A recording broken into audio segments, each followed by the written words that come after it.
Ladies and gentlemen, please welcome the Chairman of the Joint Chiefs of Staff, General Dan Kaine.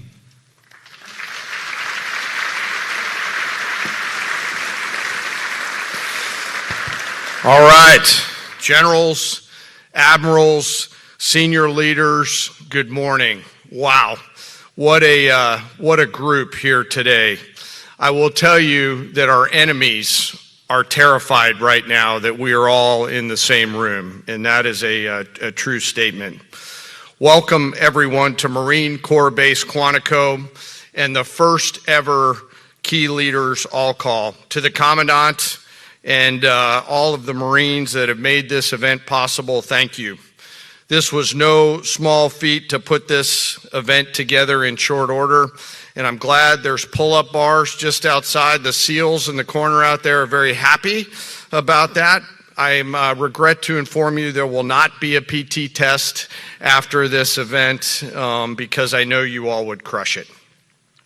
Last night I had the privilege of joining the Secretary and the Joint Chiefs in honoring 50 Gold Star families at the White House as the President, the First Lady, and our nation honored their loved ones' service and sacrifices. Teammates, it was a quiet and deeply meaningful event that reminded all of us that were lucky enough to be there of the serious and unforgiving nature of the business that we are in, fighting and winning our nation's wars. Leaders, we are living in dynamic and potentially dangerous times. Global risk is on the rise. Our adversaries are no longer aligning, they are aligned. And we must align with equal resolve and unity. Even as we strive for and seek peace, we must be prepared for war. Now, more than ever, it is vital that we hear from our civilian leaders, understand where they're taking the department and the joint force. And today, we have the unprecedented opportunity and honor to hear directly from the Secretary of War and our Commander-in-Chief. Together, you and I and our civilian leaders have the honor of leading the finest military in the world, and we must seize every opportunity every day to prepare our joint force for the future.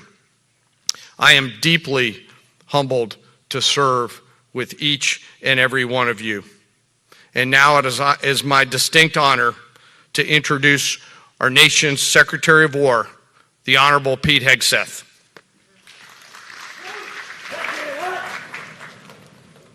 Thank you, Mr. Chairman. Sure. Thank you. Please take your seats.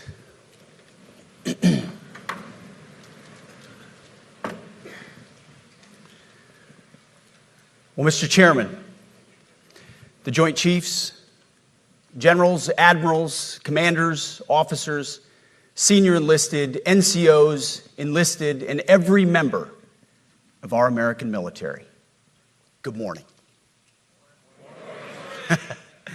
Good morning and welcome to the War Department, because the era of the Department of Defense is over. You see, the motto of my first platoon was, "Those who long for peace must prepare for war." This is, of course, not a new idea. This crowd knows that. The origin dates to the 4th century Rome and has been repeated ever since, including by our first commander-in-chief, George Washington, the first leader of the War Department. It captures a simple yet profound truth. To ensure peace, we must prepare for war. From this moment forward, the only mission of the newly restored Department of War is this: warfighting, preparing for war and preparing to win, unrelenting and uncompromising in that pursuit. Not because we want war, no one here wants war, but it's because we love peace. We love peace for our fellow citizens. They deserve peace, and they rightfully expect us to deliver it. Our number one job, of course, is to be strong so that we can prevent war in the first place. The president talks about it all the time. It's called peace through strength. And as history teaches us, the only people who actually deserve peace are those who are willing to wage war to defend it. That's why pacifism is so naive and dangerous. It ignores human nature and it ignores human history. Either you protect your people and your sovereignty, or you will be subservient to something or someone. It's a truth as old as time. And since waging war is so costly in blood and treasure, we owe our republic a military that will win any war we choose, or any war that is thrust upon us. Should our enemies choose foolishly to challenge us, they will be crushed by the violence, precision, and ferocity of the War Department. In other words, to our enemies, F-A-F-O. If necessary, our troops can translate that for you. Another way to put it is peace through strength, brought to you by the warrior ethos. And we are restoring both. As President Trump has said, and he's right, we have the strongest, most powerful, most lethal, and most prepared military on the planet. That is true, full stop. Nobody can touch us. It's not even close. This is true largely because of the historic investments that he made in his first term, and we will continue in this term. But it's also true because of the leaders in this room and the incredible troops that you all lead. But the world, and as the chairman mentioned, our enemies get a vote. You feel it, I feel it. This is a moment of urgency, mounting urgency. Enemies gather, threats grow. There is no time for games. We must be prepared. If we're going to prevent and avoid war, we must prepare now. We are the strength part of peace through strength. And either we're ready to win or we are not. You see, this urgent moment, of course, requires more troops, more munitions, more drones, more Patriots, more submarines, more B-21 bombers. It requires more innovation, more AI in everything and ahead of the curve, more cyber effects, more counter-UAS, more space, more speed. America is the strongest, but we need to get stronger and quickly. The time is now, and the cause is urgent. The moment requires restoring and refocusing our defense industrial base, our shipbuilding industry, and onshoring all critical components. It requires, as President Trump has done, getting our allies and partners to step up and share the burden. America cannot do everything. The free world requires allies with real hard power, real military leadership, and real military capabilities. The War Department is tackling and prioritizing all of these things. And I'll be giving a speech next month that'll showcase the speed, innovation, and generational acquisition reforms we are undertaking urgently. Likewise, the nature of the threats we face in our hemisphere and in deterring China is another speech for another day, coming soon. This speech today, as I drink my coffee, this speech today is about people. And it's about culture. The topic today is about the nature of ourselves. Because no plan, no program, no reform, no formation will ultimately succeed unless we have the right people and the right culture at the War Department. If I've learned one core lesson in my 8 months in this job, it's that personnel is policy. Personnel is policy. The best way to take care of troops is to give them good leaders committed to the warfighting culture of the department. Not perfect leaders, good leaders. Competent, qualified, professional, agile, aggressive, innovative, risk-taking, apolitical, faithful to their oath and to the Constitution.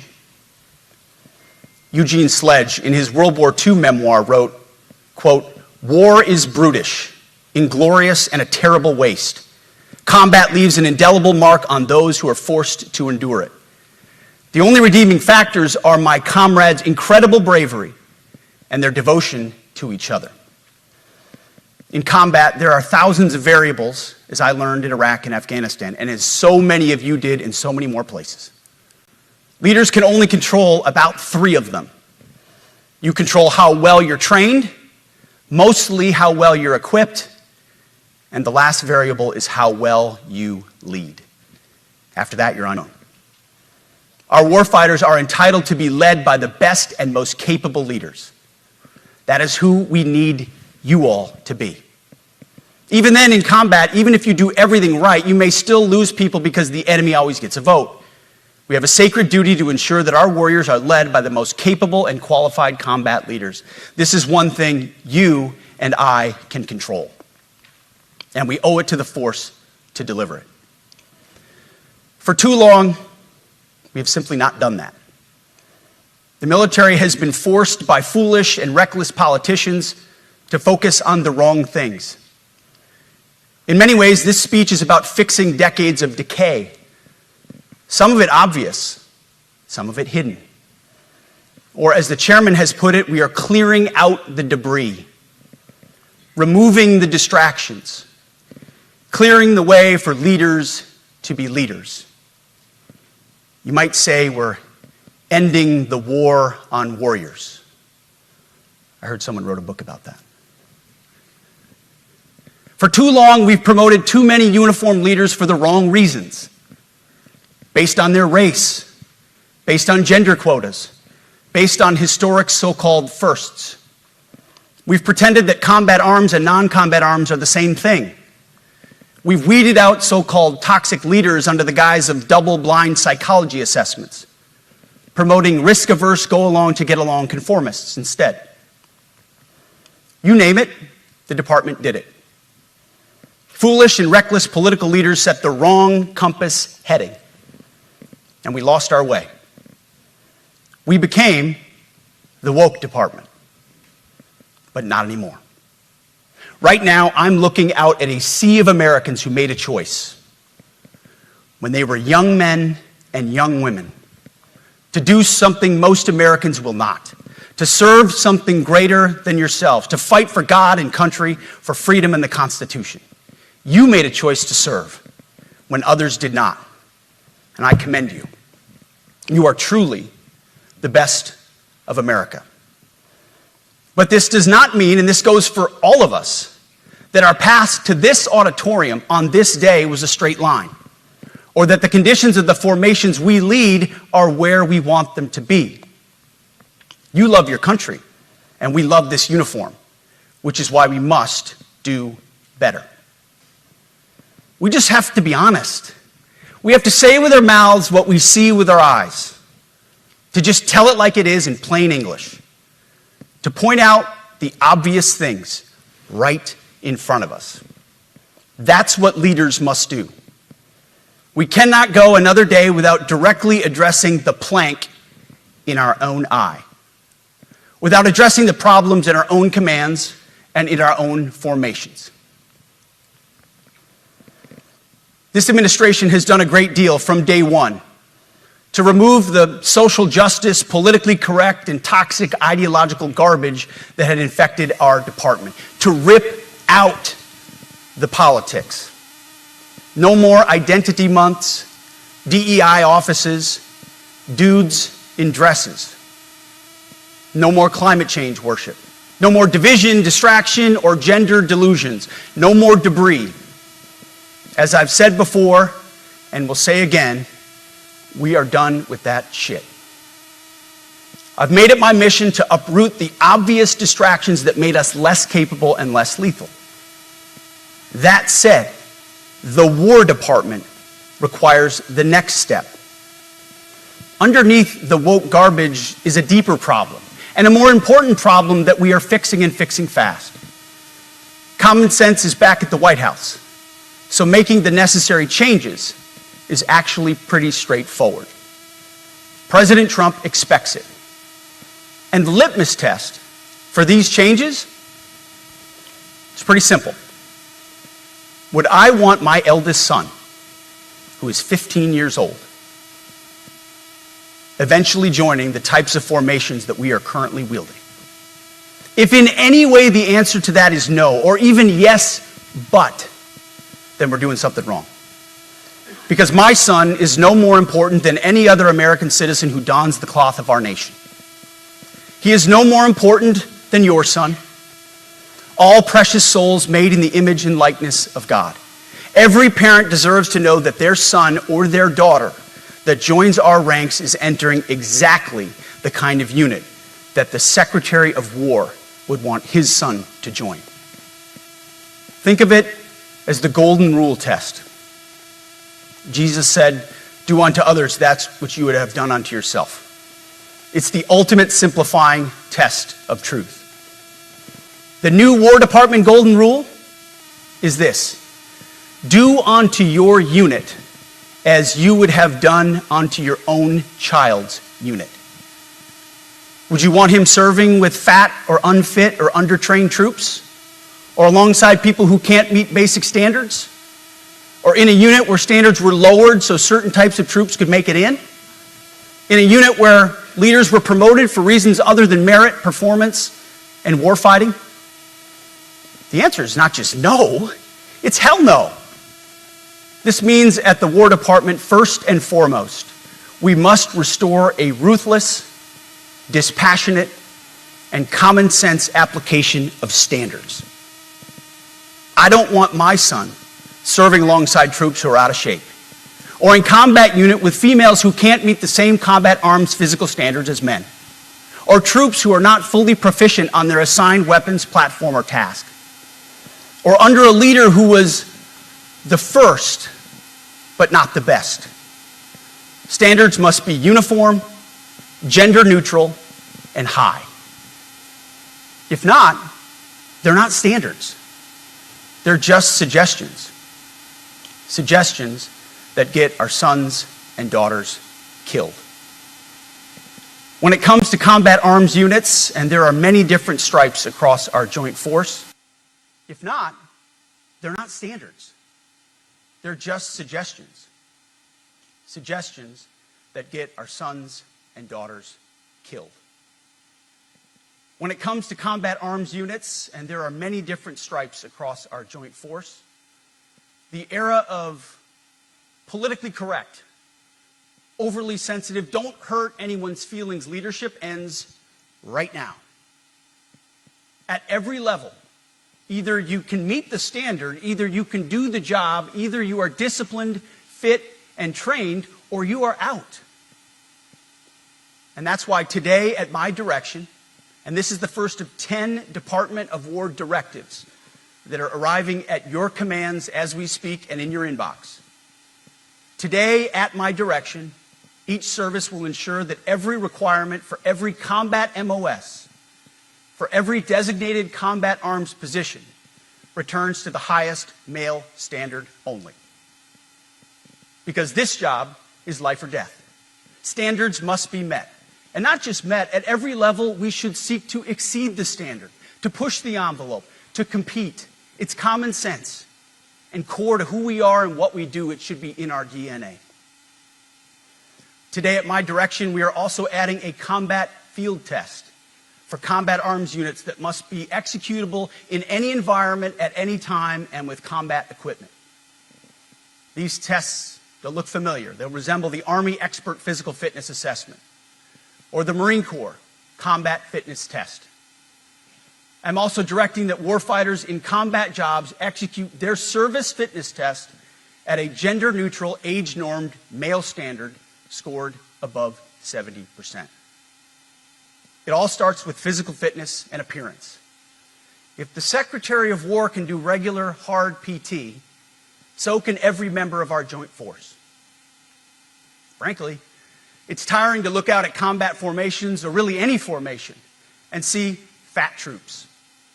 Likewise, it's completely unacceptable to see fat generals and admirals in the halls of the Pentagon and leading commands around the country and the world. It's a bad look. It is bad, and it's not who we are. So whether you're an airborne ranger or a chairborne ranger, a brand new private or a 4-star general, you need to meet the height and weight standards and pass your PT test.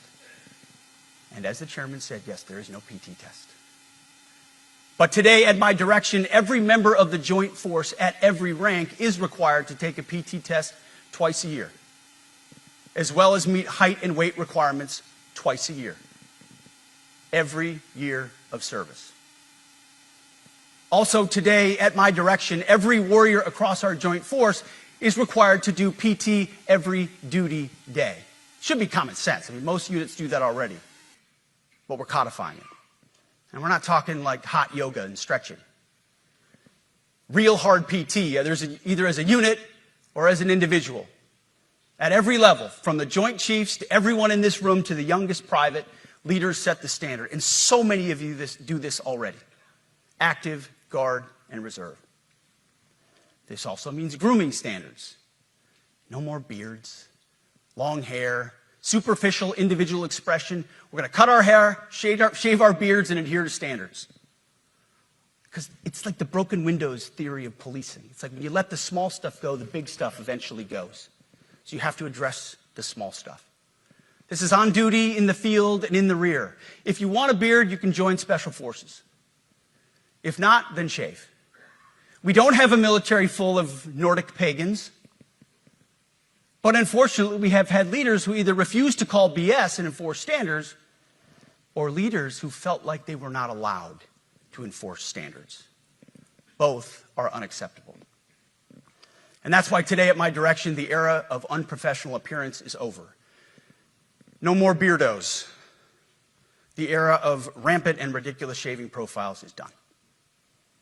Simply put, if you do not meet the male-level physical standards for combat positions, cannot pass a PT test, or don't want to shave and look professional, it's time for a new position or a new profession.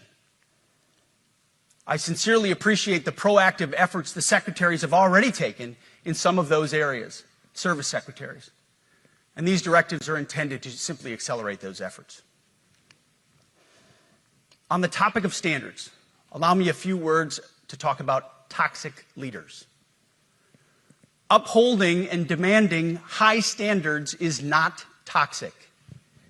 Enforcing high standards, not toxic leadership. Leading warfighters toward the goals of high, gender-neutral, and uncompromising standards in order to forge a cohesive, formidable, and lethal Department of War is not toxic. It is our duty, consistent with our constitutional oath. Real toxic leadership is endangering subordinates with low standards. Real toxic leadership is promoting people based on immutable characteristics or quotas instead of based on merit. Real toxic leadership is promoting destructive ideologies that are an anathema to the Constitution and the laws of nature and nature's God, as Thomas Jefferson wrote in the Declaration of Independence. The definition of toxic has been turned upside down, and we're correcting that. That's why today, at my direction, we're undertaking a full review of the department's definitions of so-called toxic leadership, bullying, and hazing, to empower leaders to enforce standards without fear of retribution or second guessing. Of course, you can't do like nasty bullying and hazing. We're talking about words like bullying and hazing and toxic. They've been weaponized and bastardized inside our formations, undercutting commanders and NCOs. No more. Setting, achieving, and maintaining high standards is what you all do. And if that makes me toxic, then so be it. Second, today at our direction, we're ensuring that every service, every unit, every schoolhouse, and every form of professional military education conduct an immediate review of their standards. Now, we've done this in many places already, but today it goes across the entire Department of War. Any place where tried and true physical standards were altered, especially since 2015 when combat arms standards were changed to ensure females could qualify, must be returned to their original standard. Other standards have been manipulated to hit racial quotas as well, which is just as unacceptable. This too must end. Merit only. The president talks about it all the time, merit-based. Here are two basic frameworks I urge you to pursue in this process. Standards I call, my staff's heard all about them, the 1990 test and the E6 test. The 1990s test is simple. What were the military standards in 1990? And if they have changed, tell me why. Was it a necessary change based on the evolving landscape of combat? Or was the change due to a softening, weakening, or gender-based pursuit of other priorities? 1990s seems to be as good a place to start as any. And the E6 test. Ask yourself, does what you're doing make the leadership, accountability, and lethality efforts of an E6, or frankly an O3, does it make it easier or more complicated? Does the change empower staff sergeants, petty officers, and tech sergeants to get back to basics? The answer should be a resounding yes. The E6 test, or O3 test, clarifies a lot, and it clarifies quickly. Because war does not care if you're a man or a woman. Neither does the enemy.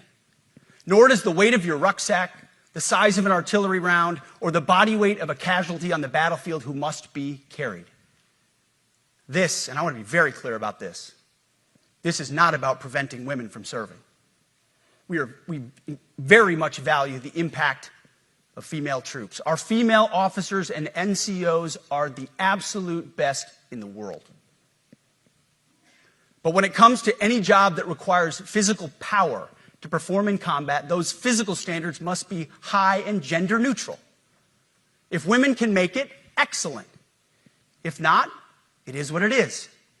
If that means no women qualify for some combat jobs, so be it. That is not the intent, but it could be the result, so be it. It will also mean that weak men won't qualify because we're not playing games. This is combat. This is life or death. As we all know, this is you versus an enemy hell-bent on killing you. To be an effective, lethal fighting force, you must trust that the warrior alongside you in battle is capable, truly physically capable of doing what is necessary under fire. You know this is the only standard you would want for your kids and for your grandkids. Apply the War Department Golden Rule, the 1990 test, and the E6 test, and it's really hard to go wrong. Third, we are attacking and ending the walking on eggshells and zero defect command culture. A risk-averse culture means officers execute not to lose instead of to win. A risk-averse culture means NCOs are not empowered to enforce standards. Commanders and NCOs don't take necessary risks or make tough adjustments for fear of rocking the boat or making mistakes. A blemish-free record is what peacetime leaders covet the most, which is the worst of all incentives. We, as senior leaders, need to end the poisonous culture of risk aversion and empower our NCOs at all levels to enforce standards. Truth be told, for the most part, we don't need new standards. We just need to reestablish a culture where enforcing standards is possible. And that's why today, at my direction, I'm issuing new policies that will overhaul the IG, EO, and MEO processes. I call it the No More Walking on Eggshells policy. We are liberating commanders and NCOs. We are liberating you. We are overhauling an inspector general process, the IG, that has been weaponized, putting complainers, ideologues, and poor performers in the driver's seat. We're doing the same with the equal opportunity and military equal opportunity policies, the EO and MEO at our department. No more frivolous complaints, no more anonymous complaints, no more repeat complainants, no more smearing reputations, no more endless waiting, no more legal limbo, no more sidetracking careers, no more walking on eggshells. Of course, being a racist has been illegal in our formations since 1948. The same goes for sexual harassment. Both are wrong and illegal. Those kinds of infractions will be ruthlessly enforced. But telling someone to shave or get a haircut or to get in shape or to fix their uniform or to show up on time or to work hard, that's exactly the kind of discrimination we want. We are not civilians. You are not civilians. You are set apart for a distinct purpose. So we, as a department, need to stop acting and thinking like civilians and get back to basics and put the power back in the hands of commanders and NCOs. Commanders and NCOs who make life and death decisions. Commanders and NCOs who enforce standards and ensure readiness. Commanders and NCOs who, in this War Department, have to look in the mirror and have to pass the Golden Rule test. My kids, your kids, America's sons and daughters. So I urge you all here today and those watching, take this guidance and run with it. The core of this speech is the 10 directives we're announcing today. They were written for you, for Army leadership, for Navy leadership, for Marine Corps leadership, for Air Force leadership, Space Force leadership. These directives are designed to take the monkey off your back and put you, the leadership, back in the driver's seat. Move out with urgency because we have your back. I have your back. And the Commander-in-Chief has your back. And when we give you this guidance, we know mistakes will be made. It's the nature of leadership. But you should not pay for earnest mistakes for your entire career. And that's why today, at my direction, we're making changes to the retention of adverse information on personnel records that will allow leaders with forgivable, earnest, or minor infractions to not be encumbered by those infractions in perpetuity. People make honest mistakes, and our mistakes should not define an entire career. Otherwise, we only try not to make mistakes, and that's not the business we're in. We need risk takers and aggressive leaders and a culture that supports you. Fourth, at the War Department, promotions across the Joint Force will be based on one thing: merit. Colorblind, gender-neutral, merit-based. The entire promotion process, including evaluations of warfighting capabilities, is being thoroughly re-examined. We've already done a lot in this area, but more changes are coming soon. We'll promote top-performing officers and NCOs faster. and get rid of poor performers more quickly. Evaluations, education, and field exercises will become real evaluations, not box checks, for every one of us at every level. These same reforms happened before World War II as well. General George Marshall and Secretary of War Henry Stimson did the same thing. And we won a world war because of it. As it happens, when he started the job, Chairman Kaine gave me a frame and a photo to hang in my office. A matching frame and photo hangs in his. It's a photo of Marshall and Stimson preparing for World War II. Those two leaders famously kept the door open between their offices for the entirety of the war. They worked together, civilian and uniform, every single day. Chairman Kaine and I do the same. There is no daylight between us. Our doors are always open. Our job together is to ensure our military is led by the very best, ready to answer the nation's call. Fifth, as you have seen, and the media has obsessed over, I have fired a number of senior officers since taking over. The previous chairman, other members of the Joint Chiefs, combatant commanders, and other commanders. The rationale for me has been straightforward. It's nearly impossible to change a culture with the same people who helped create or even benefited from that culture, even if that culture was created by a previous president and previous secretary. My approach has been simple. When in doubt, assess the situation, follow your gut, and if it's the best for the military, make a change. We all serve at the pleasure of the president every single day. But in many ways, it's not their fault.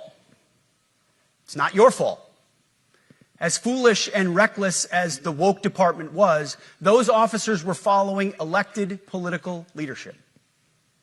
An entire generation of generals and admirals were told that they must parrot the insane fallacy that, quote, our diversity is our strength.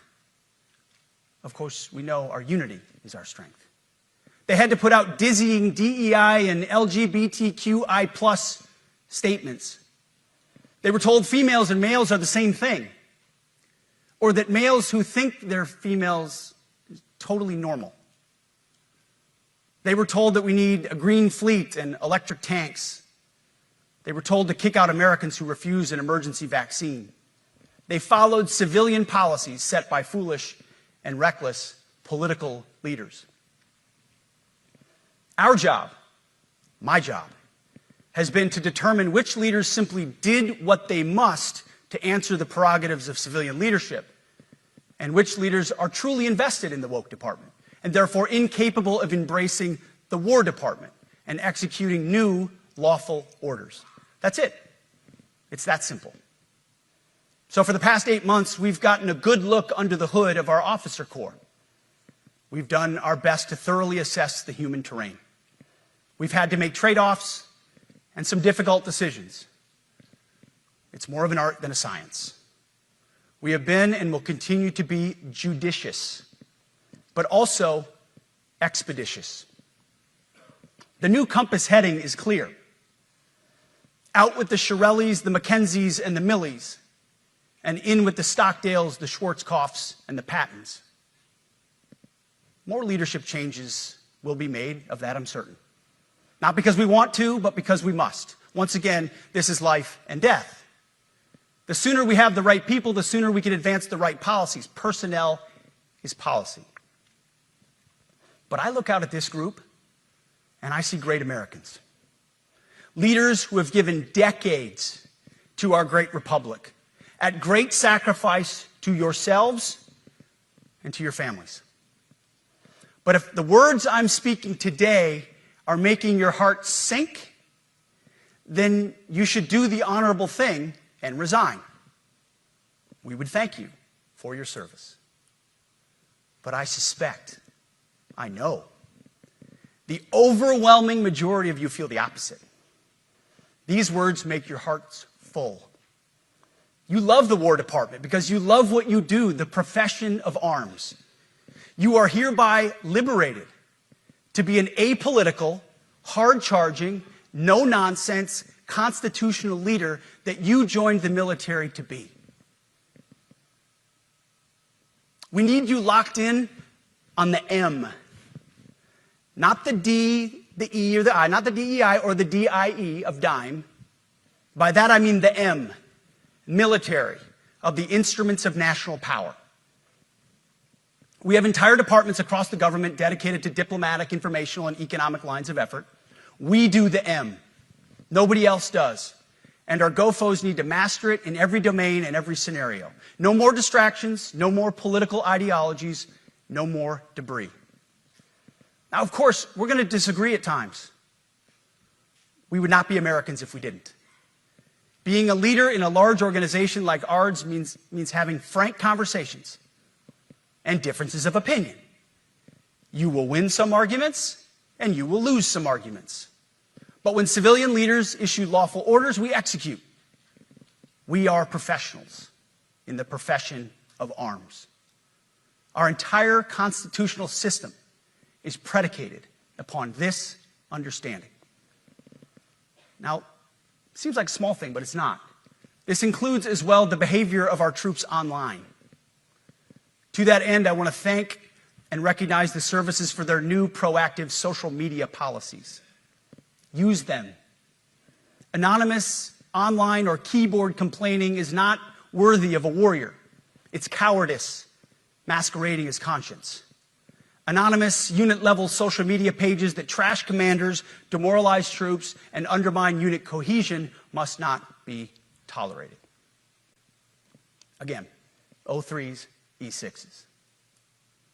Sixth, we must train and we must maintain. Any moment that we are not training on our mission or maintaining our equipment is a moment we are less prepared for preventing or winning the next war. That is why today, at my direction, we are drastically reducing the ridiculous amount of mandatory training that individuals and units must execute. We've already ended the most egregious. Now we're giving you back real time. Less PowerPoint briefings and fewer online courses, more time in the motor pool, and more time on the range. Our job is to make sure you have the money, equipment, weapons, and parts to train and maintain, and then you take it from there. You all know this because it's common sense.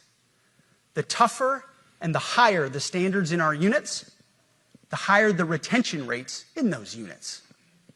Warriors want to be challenged. Troops want to be tested. When you don't train and you don't maintain, you demoralize. And that's when our best people decide to take their talents to the civilian world. The leaders who created the woke department have already driven out too many hard chargers. We reverse that trend right now. There is no world in which high-intensity war exists without pain, agony, and human tragedy. We are in a dangerous line of work. You are in a dangerous line of work. We may lose good people. But let no warrior cry out from the grave, "If only I had been properly trained." We will not lose warfighters because we failed to train or equip them or resource them. Shame on us if we do. Train like your warriors' lives depend on it, because they do.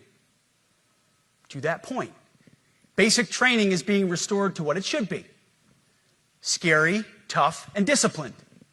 We're empowering drill sergeants to instill healthy fear in new recruits, ensuring that future warfighters are forged. Yes, they can shark attack, they can toss bunks, they can swear, and yes, they can put their hands on recruits. This does not mean they can be reckless or violate the law, but they can use tried and true methods to motivate new recruits, to make them the warriors they need to be. Back to basics at basic as well. Of course, and you know this, basic training is not where mission readiness should end. The nature of the evolving threat environment demands that everyone, in every job, must be ready to join the fight if needed.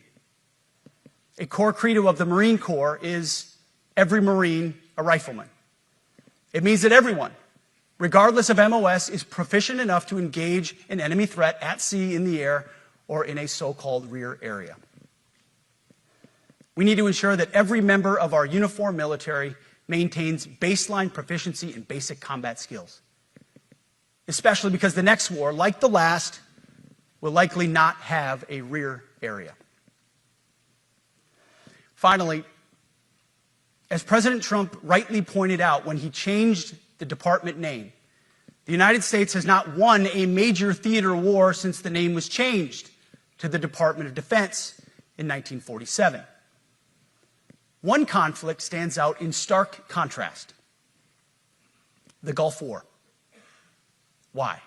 Well, there's a number of reasons, but it was a limited mission with overwhelming force and a clear end state. But why did we execute and win the Gulf War the way we did in 1991?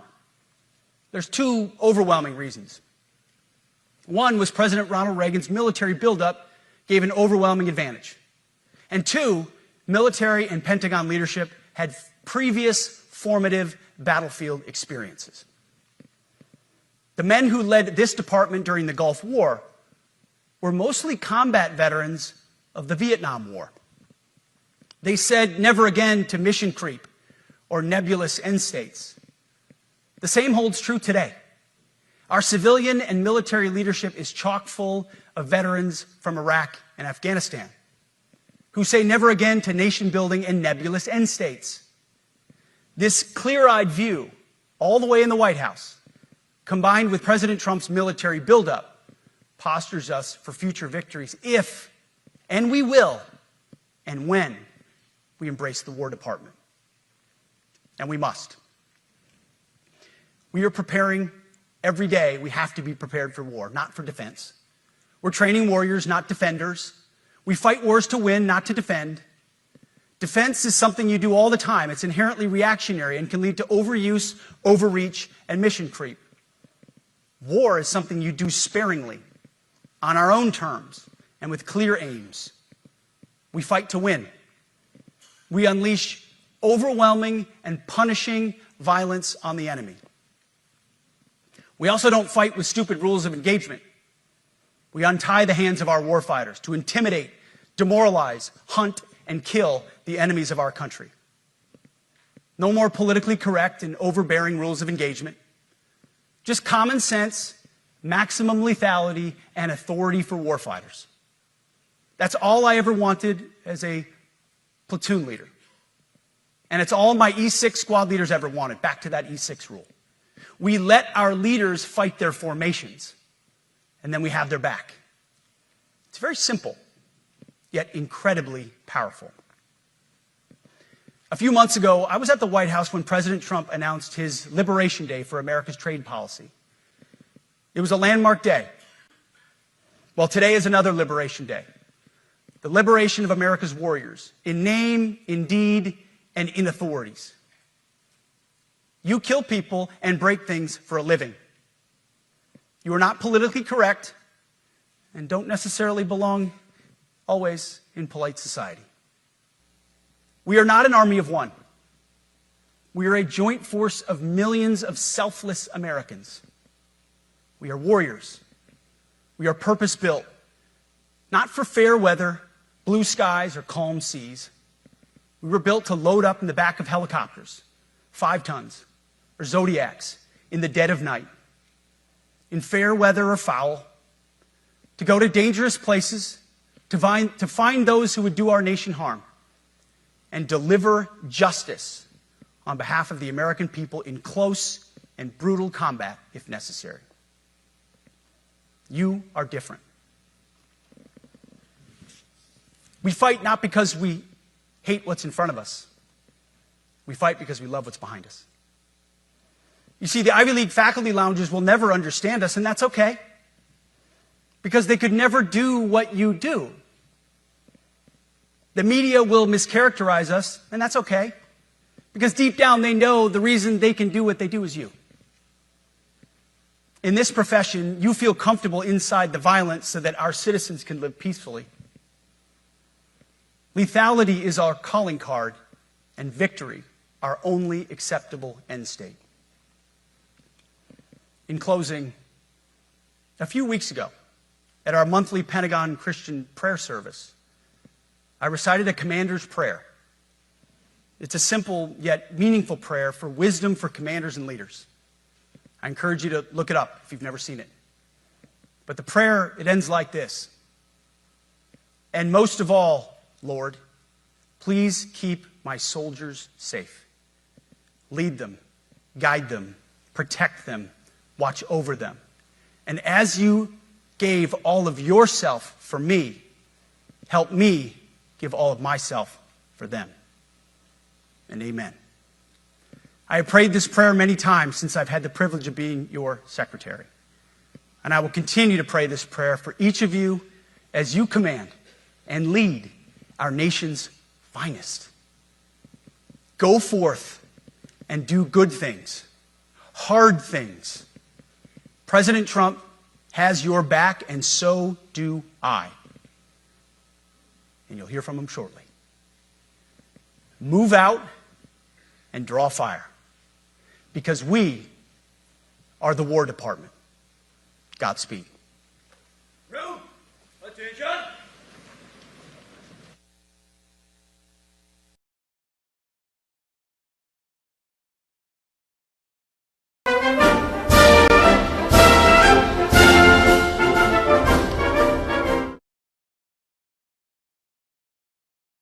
All right, generals, admirals, senior leaders, good morning. Wow, what a group here today. I will tell you that our enemies are terrified right now that we are all in the same room, and that is a true statement. Welcome everyone to Marine Corps Base Quantico and the first ever Key Leaders All Call. To the Commandant and all of the Marines that have made this event possible, thank you. This was no small feat to put this event together in short order, and I'm glad there's pull-up bars just outside. The SEALs in the corner out there are very happy about that. I regret to inform you there will not be a PT test after this event because I know you all would crush it. Last night I had the privilege of joining the Secretary and the Joint Chiefs in honoring 50 Gold Star families at the White House as the President, the First Lady, and our nation honored their loved ones' service and sacrifices. Teammates, it was a quiet and deeply meaningful event that reminded all of us that were lucky enough to be there of the serious and unforgiving nature of the business that we are in, fighting and winning our nation's wars. Leaders, we are living in dynamic and potentially dangerous times. Global risk is on the rise. Our adversaries are no longer aligning, they are aligned. And we must align with equal resolve and unity. Even as we strive for and seek peace, we must be prepared for war. Now, more than ever, it is vital that we hear from our civilian leaders, understand where they're taking the department and the joint force, and today we have the unprecedented opportunity and honor to hear directly from the Secretary of War and our Commander-in-Chief. Together, you and I and our civilian leaders have the honor of leading the finest military in the world, and we must seize every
calm it down, dude. Come on, start.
Ladies and gentlemen, the Secretary of War.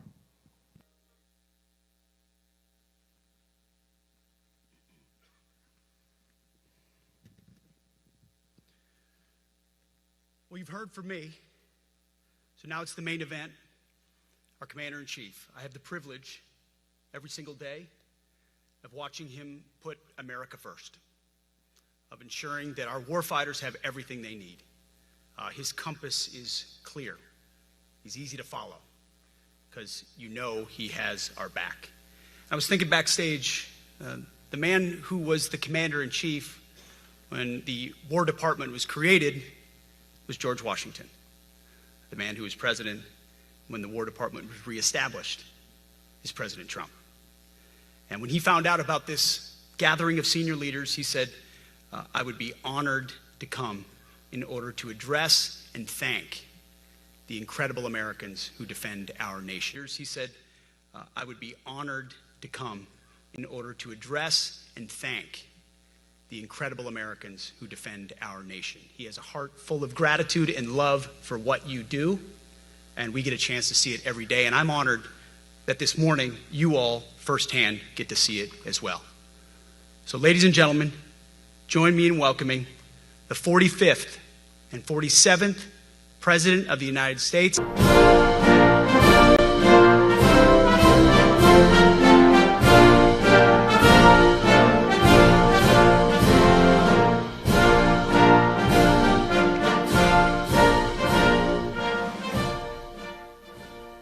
Thank you very much, Pete. Great job you're doing, too. Fantastic job. I've never walked into a room so silent before. This is very... Oh, don't laugh. Don't laugh. You're not allowed to do that. You know what? Just have a good time. And if you want to applaud, you applaud. And if you want to do anything you want, you can do anything you want. And if you don't like what... You know what? Just have a good time. And if you want to applaud, you applaud. And if you want to do anything you want, you can do anything you want. And if you don't like what I'm saying, you can leave the room. Of course, there goes your rank, there goes your future. But you just feel nice and loose, okay? Because we're all on the same team. And I was told that, sir, you won't hear a murmur in the room. I said, we got to loosen these guys up a little bit.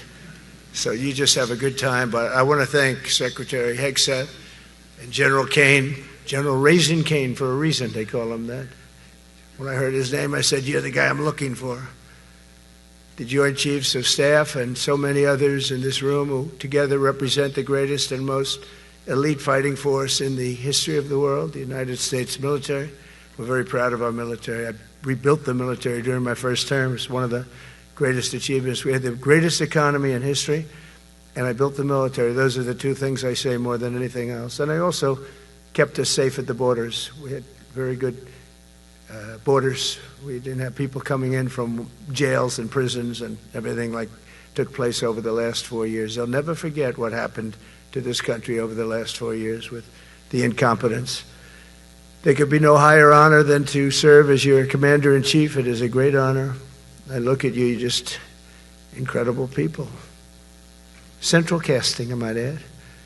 To each and every one of you, I thank you for your unwavering devotion to the armed forces and to the country that we've all sworn a sacred oath to defend.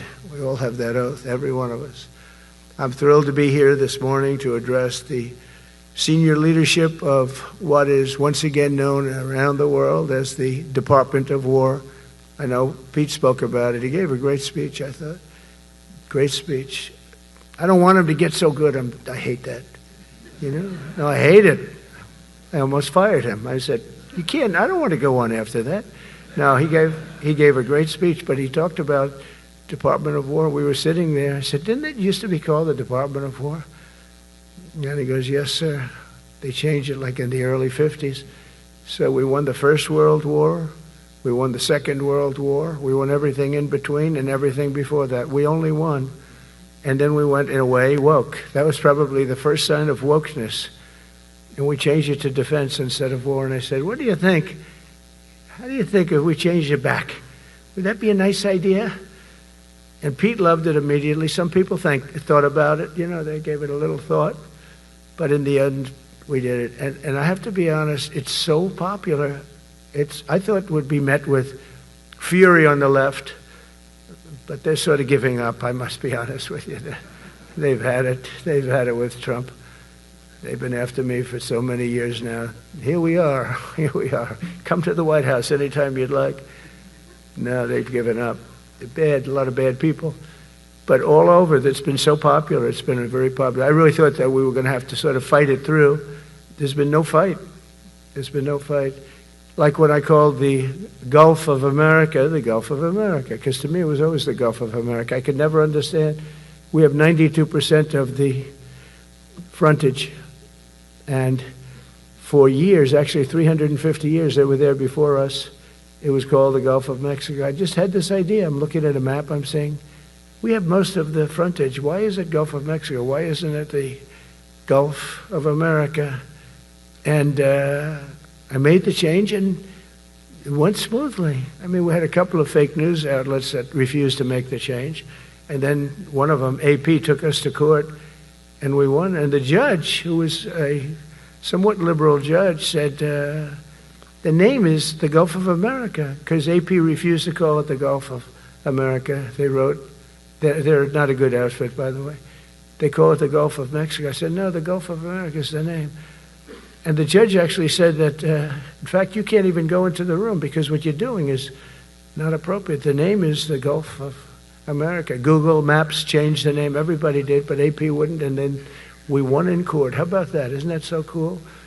The Secretary Hegseth beautifully described the name change reflects far more than the shift in branding. It's really a historic reassertion of our purpose and our identity and our pride. That's when we go with the word war. And you know, we want war because we want to have no wars, but you have to be there, and you know, sometimes you have to do it. I have settled so many wars since we're here almost 9 months, and I've settled 7, and yesterday we might have settled the biggest of them all, although I don't know. Pakistan, India was very big. Both nuclear powers, I settled that.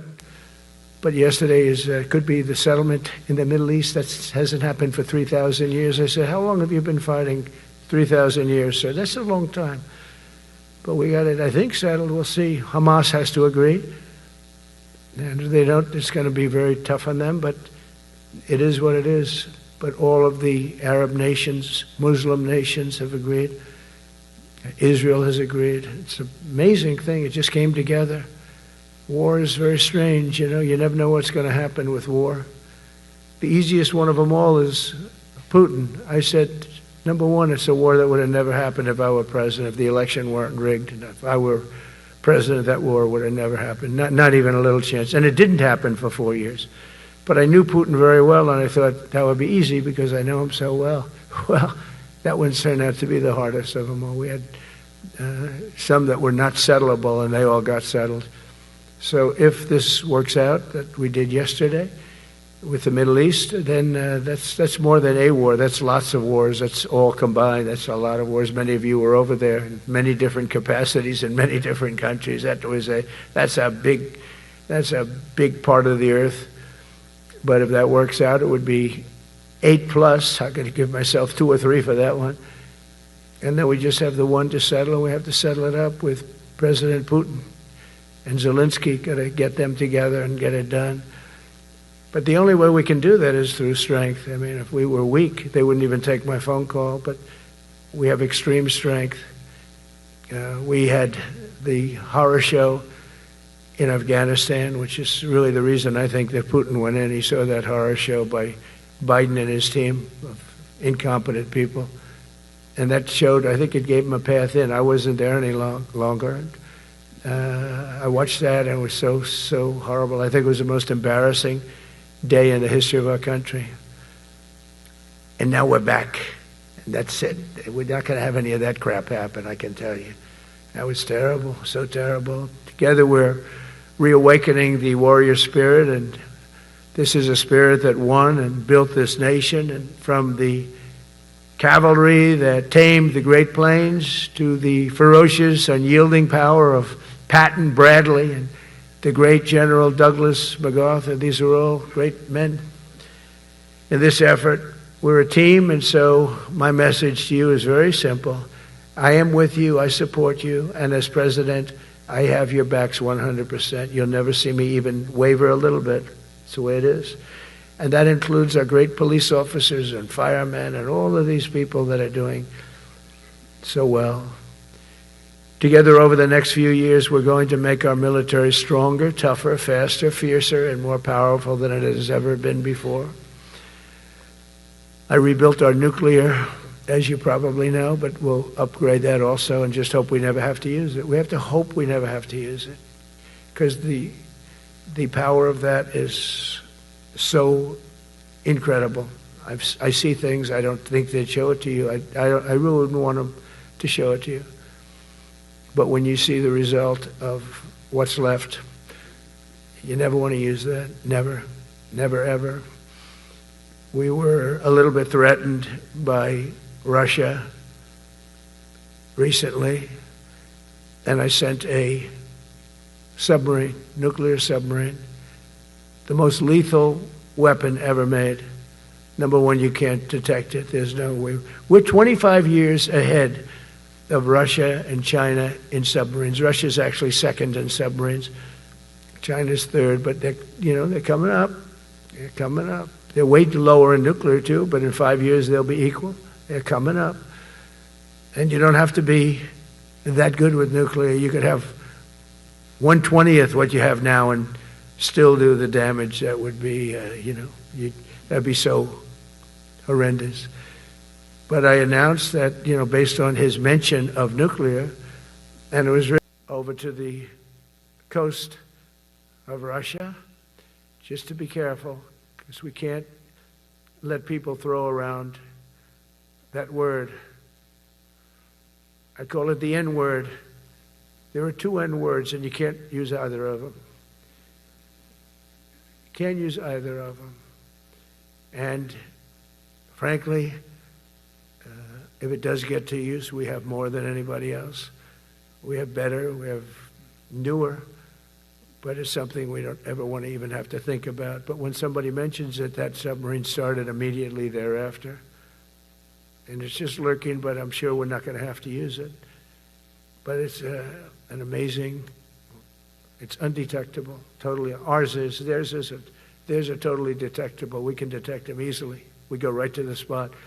But we have genius apparatus that doesn't allow detection. It doesn't allow detection at all by anybody above water or below water. It's incredible. We're way ahead of everybody in that and other things. As a result of the exciting renewal of the spirit of our armed forces, and that's what it is. It's really reaching that spirit, unprecedented heights.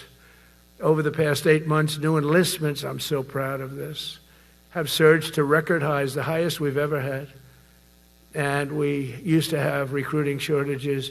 If you remember, about a year and a half ago, I was at the beginning stage of a campaign, and things came out that you couldn't get people to join the armed forces. And by the way, the police also. Fire department. I always put the fire department in because they're great. They're great. And I got 95% of their vote, too. That helps. When you get 95% of their vote, you always have to mention them. But they're great. And they're brave in our inner cities, which we're going to be talking about, because it's a big part of war now. It's a big part of war. But the firemen go up in ladders, and you have people shooting at them while they're up in ladders. I don't even know if anybody heard that. And I said, don't talk about it much, but I think you have to. Our firemen are incredible. They're up in one of these ladders that goes way up to the sky, rescuing people, and you have animals shooting at them, shooting bullets at firemen that are way up in death territory. You fall off that ladder, it's over. It's over. They don't even have to inspect you when you hit the ground. And you have people shooting bullets at them in some of these inner cities. We're not going to let that happen. So I always mention the firemen because that's actually a big problem we have. They are unbelievable. Like you, they're unbelievable people. For the first time on record in 2025, the Navy, Air Force, and Space Force all met or surpassed their recruiting goals 3 months early. That never happened before. And the Army did even better. Congratulations, Army. they met everything. And these were the highest standards because we're making it larger. So these were much higher standards than you had 4 years ago, 3 years ago, during the Sleepy Joe Biden era. And the Army did it 4 months early. And you remember, a year and a half ago, they said the big stories that we're way behind with the Army, Air Force, the Navy, the Marines. We're way behind, Coast Guard. And even Space Force. I love Space Force because that was my creation. You know, when you create something, I love it. And the people we put in there were good. I got that right. We put in great people initially, and we've really dominated. We really dominate in that sphere now. We're way behind China and Russia, and now we dominate. Space Force turned out to be a very important thing. I said from the beginning, you know, when Biden came into office, he wanted to terminate it. He said, and this thing called Space Force, so we could get rid of that. And he got hammered by the people in this room for even suggesting it, because it's very important, one of the most important. And as time goes by, it'll get more and more important. But we're now at 106% of our recruiting targets for the year, and that's the best in far more than a generation. And for the Marines, morale is so strong that the Marine Corps will meet its 2026 retention targets before the end of October, which never happens. And that's the earliest it's ever happened in the history of our country. And it makes you feel good, you know. I felt guilty. I'd go make a speech in front of never people like you. You are the leaders. But people, soldiers. And I felt embarrassed because there'd be stories about, you know, we couldn't fill up our Army, Navy, Air Force. We couldn't fill them up. And it was headlines. It was during Biden's 4 years. The auto pen, I call him the auto pen. It's, how would you like to have your thing signed by an auto pen? You know, when I have a general and I have to sign for a general because we have beautiful paper, the gorgeous paper, I said throw a little more gold on it. They deserve it. I want the A paper, not the D paper. We used to sign a piece of garbage. I said, this man's going to be a general, right? Yeah. I don't want to use this. I want to use the big, beautiful, firm paper. I want to use the real gold writing when you talk about the position, and they're beautiful. And, but how would you like to have that where some kid sitting in the back office is having it signed with an auto pen? I thought about it, and I thought about you people first, admirals, generals. I said, somebody works his whole life. He gets into maybe the academies or wherever, but however you got there, and you go through years of work, and now you become an admiral or a general or whatever. And when you do, the President of the United States signs your commission, as you know, and that commission is beautifully displayed. And I sign it. Actually, I love my signature. I really do. Everyone loves my signature. But I signed it very proudly, and I always think to myself, how can you have an auto pen sign this? It's just so disrespectful. To me, it's just totally disrespectful. And it turned out that almost everything he did was signed by auto pen, except for when he gave his son, Hunter, pardon. He signed that one. And that's actually the worst signature I've ever seen. That was the bad. The auto pen looks much better. But as leaders, our commitment to every patriot who put on the uniform is to ensure that American military remains the most lethal and dominant on the planet, not merely for a few years, but for the decades and generations to come, for centuries. We must be so strong that no nation will dare challenge us, so powerful that no enemy will dare threaten us, and so capable that no adversary can even think about beating us. And we've had it recently. I had India and Pakistan were going at it, and I called them both. And in this case, I used trade. I'm not going to trade with you. You start two nuclear nations, big nuclear. No, you cannot do that. I said, yes, I can. You go into this frickin' war that I'm hearing about. You know, actually, they just shot down 7 planes. 7 planes, it was starting. There was a lot of bad blood. And I said, you do this, there's not going to be any trade. And I stopped the war. It was raging for 4 days, but that was just the beginning. And we stopped it. It was a great thing. And the Prime Minister of Pakistan was here, along with the Field Marshal, who's a very important guy in Pakistan, and he was here 3 days ago. And I didn't even realize it as beautiful as he said it, but he said that to a group of people that were with us, 2 generals, but a group, he said, this man saved millions of lives because he saved the war from going on, and that war was going to get very bad, very, very bad. President Trump saved millions and millions of lives. That was a bad war. And I was very honored. I loved the way he said it. Susie Wiles was there. She said that was the most beautiful thing. But we saved a lot of them. Saved a lot of them. Even in Africa, we saved the Congo with Rwanda. They've been fighting for 31 years, 10 million people dead. I got that one done. And very proud of it. So if this works out, we'll have 8 in 8 months. That's pretty good. Nobody's ever done that. Will you get the Nobel Prize? Absolutely not. They'll give it to some guy that didn't do a damn thing. They'll give it to a guy that wrote a book about the mind of Donald Trump and what it took to solve the wars. And he'll get the Nobel Prize will go to a writer. No, but well, let's see what happens. But it's be a big insult to our country. I will tell you that. I don't want it. I want the country to get it.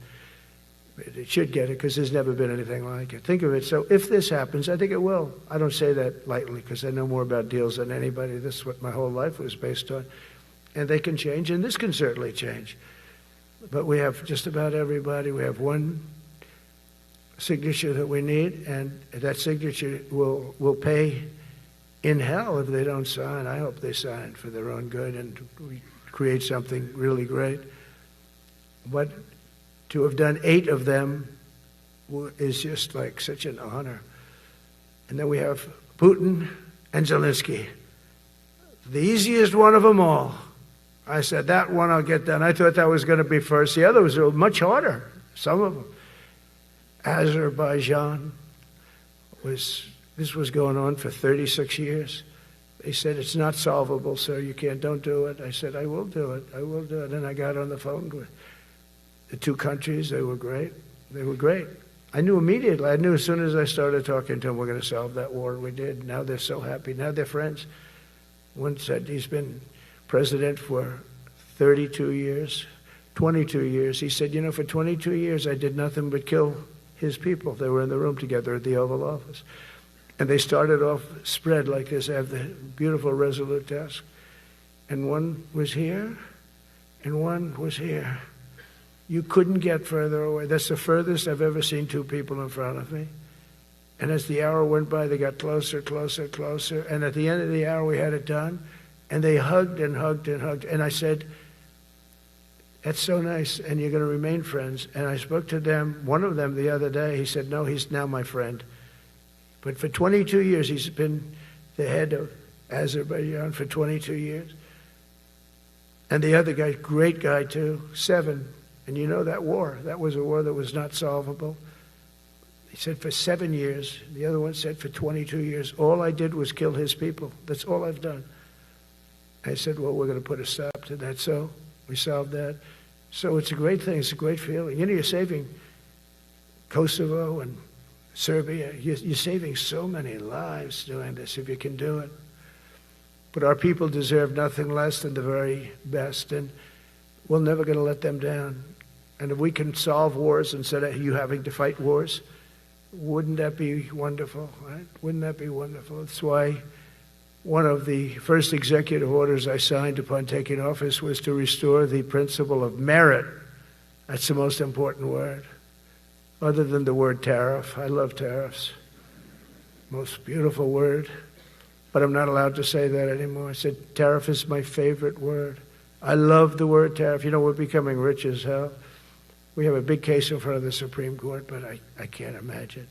Because this is what other nations have done to us. And we have, great legal grounds and all, but you still have a case. It would be very bad if something happened. But I said, my favorite word in the English dictionary is the word tariff. And people thought that was strange. And the fake news came over and they really hit me hard on it. They said, what about love? What about religion? What about God? What about wife, family? I got killed when I said tariff is my favorite word. So I changed it. It's now my 5th favorite word. And I'm okay with that. I'm okay with that. But they hit me hard. But it is. I mean, when you look at, we've taken in trillions of dollars. We're rich again. And there'll never be, when we finish this out, there'll never be any wealth like what we have. Other countries were taking advantage of us for years and years. You know that better than anybody. And now we're treating them fairly. But the money coming in is, we've never seen anything like it. The other day they had $31 billion that they found, $31 billion. So we found $31 billion and we're not sure from where it came. A gentleman came in, a financial guy. I said, well, what does that mean? He said, we don't know where it came. I said, check the tariff shelf. No, sir, the tariffs haven't started in that sector yet. I said, yes, they have. They started 7 weeks ago. Check it. Comes back 20 minutes later. Sir, you're right. It came from tariffs. $31 billion. That's enough to buy a lot of battleships, Admiral, to use an old term. I think we should maybe start thinking about battleships, by the way. You know, we have a Secretary of the Navy came to me, because I look at the Iowa out in California, and I look at different ships, the old pictures. I used to watch Victory at Sea. I love Victory at Sea. Look at these admirals. It's got to be your all-time in black and white.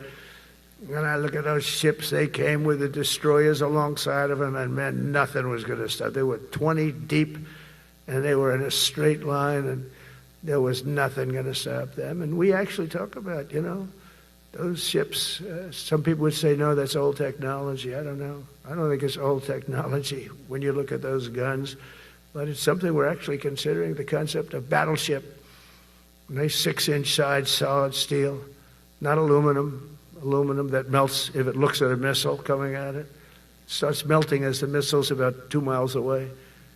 Now, those ships, they don't make them that way anymore. But you look at it, and your secretary likes it, and I'm sort of open to it. And bullets are a lot less expensive than missiles. A lot of reasons. I should take a vote, but I'm afraid to take that vote because I may get voted out on that one. But I tell you, it's something we're seriously considering. There were powers. There were big powers. They were just about as mean and scary as you could be. And so we're looking at that. One of the biggest cases that we won was the decision of the United States Supreme Court to allow us to proceed on the word merit. Merit. So those two words are right up there. So this is, I would say, the opposite if you ask for a definition. The opposite of political correctness. We went through political correct where you had to have people that were totally unfit to be doing what you're doing for many reasons. I won't get into them. But for many reasons, they were unfit. Now, it's all based on merit. That was such an unbelievable decision. I didn't expect we were going to win that one. We went in. We said we needed it. We went in for colleges, you know, where kids with a C average are getting into the best colleges, and the kids with A averages won't get in. And kids with the highest boards and the highest marks and the best marks couldn't get into the best schools. And people that had not good boards and not very good marks, I mean, okay, but nothing special, they were getting into our best colleges. I said, this is just crazy. You can't run a country like this. And it was lingering for years, and it got to the Supreme Court, and we won that decision. Merit, everything's based on merit. You're all based on merit. We're not going to have somebody taking your place for political reasons because they are politically correct, and you're not. We take the people that are going to do the best job. That's all. It's very simple. And that's the way our country was built. We were built on merit. We got away from it for a long time. And everyone understands it. And it was done. It was approved. I give great credit to the Supreme Court because I thought they had tremendous courage. I didn't think they'd do that. That was tremendous. I give them maybe for that decision almost more than anything because it's a hard decision to make. It's really hard. The apparatus of our country was not set up for merit. It was set up for political correctness. And you can never be great if you're going to do that. And we're going to be greater than we ever were before. We're bringing back a focus on fitness, ability, character, and strength. That's because the purposes of American military is not to protect anyone's feelings. It's to protect our republic, and it's the republic that we dearly love. It's to protect our country. We will not be politically correct when it comes to defending American freedom, and we will be a fighting and winning machine. We want to fight, we want to win, and we want to fight as little as possible. You have to count on people like me to keep you out of wars, because we don't want to go into wars. Many of the wars that I just told you about, we could have entered those wars and settled them in a different way, lose a lot of our troops. And we could have settled them, I guess, differently. Maybe not, actually. Actually, you might not have been able to settle them. We just would have been in the middle of a lot of firepower. But when we do need it, you're going to be so ready. And you know it. But very importantly, with that goal in mind, I've committed to spending over $1 trillion on our military in 2026, and that's the most in the history of our country. $1 trillion. That's a lot of money. I hope you like that. Ma'ams and sirs, I hope you like it. That's a hell of a lot of money. We have the best of everything. Every branch is seeing major investments, and as I announced in the Oval Office in March, we are rapidly moving forward with the first ever 6th generation fighter jet. I didn't name it. I did not name it. Boeing came in and they said, "Sir, this is our submittal. It's the greatest fighting jet ever done." And you know, they're testing all these planes, all the companies are testing, and this one tested like through the roof. And they said, "We'd like to name it the F-47. I said, "All right, let me think about it." Then after thinking for about 2 seconds, I said, "Okay." You know what that means, 47, I'm 47. So I'm 45, 46, and 47, yeah, if you think about it. I just don't want the credit for 46. I don't want to have their open borders and people coming in from all over the world, including jails and mental institutes. I don't want that on my record, but I like having it. We're investing tens of billions of dollars in modernizing our nuclear deterrence capabilities like never before. And we've begun construction on what we call the Golden Dome missile defense shield. It'll be the most sophisticated in the world. You watched it do well until they had some problems at the end with a little bit of a lack of ammunition, defensive ammunition, but they've got that taken care of. But I tell you, it's what we're doing is so good, and we deserve it. You know, we help other countries with it. We don't have it ourselves. And Canada called me a couple of weeks ago. They want to be part of it. To which I said, "Well, why don't you just join our country? You become 51, become the 51st state, and you get it for free." So I don't know if that made a big impact, but it does make a lot of sense. It actually makes, because they're having a hard time up there in Canada now, because as you know, with tariffs, everyone's coming into our country. We have more investment than we've ever had before, $17 trillion coming in. As an example, in 4 years, Biden didn't have $1 trillion. We have $17 trillion, more than that, in 8 months coming in. And they're coming in from Canada, Mexico, from Europe, from all over. AI, auto plants. Everybody's coming back to the United States. Under my budget, we will be expanding the U.S. Navy by at least 19 ships next year, including submarines, destroyers, assault ships, and more. And it's going to be much more than that as we go along, because we basically don't build ships anymore. We do build submarines, but we don't build ships. Do you know in the Second World War, they were freighters and different types, but we were doing a ship a day, and now we don't do ships. And I'm not a fan of some of the ships you do. I'm a very aesthetic person, and I don't like some of the ships you're doing aesthetically. They say, "Oh, it's stealth." I say, "That's not stealth. An ugly ship is not necessary in order to say you're stealth." By the way, the B-2 bombers were incredible. That is stealth. They went into that. I was with General Kaine and Pete were in we call it the war room, but we're watching them go in, and they were totally untouched. They were not seen. They were literally not seen. They dropped their bombs. They hit every single one of them, hit its target. It was total obliteration. CNN, when we came back, fake news CNN, oh, their camera just went off. Look. You know, their camera, every time I mention them, they turn the camera off because it's never good. They say, this is a problem. But I don't blame them. You're better off keeping it off.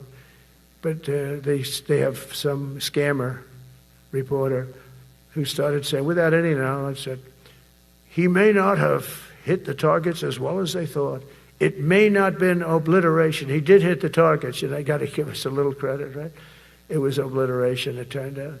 The Atomic Energy Commission said it was obliteration. They had, not only did they hit the target, they had these chutes. And think of this here. Way up in the sky, there was no moon. It was dead dark. Couldn't see a thing. You couldn't see them. But they had, I guess, a beam going right into these chutes. Every single one of those bombs went right down those chutes into a granite mountain. I think it's the last time they're going to build air chutes. They had these air chutes that were nice, beautiful. They were meant for us. But it was total obliteration. And now they give us credit for that. But these people were phenomenal. I tell you, for the Air Force people here, you can be very proud. That B-2, we just ordered a lot of new ones and updated ones, but I'd take the other ones. Let me tell you, they couldn't have worked any better. So they flew for 37 hours total, back and forth, no stops, no nothing. We had 52 tankers loading them up.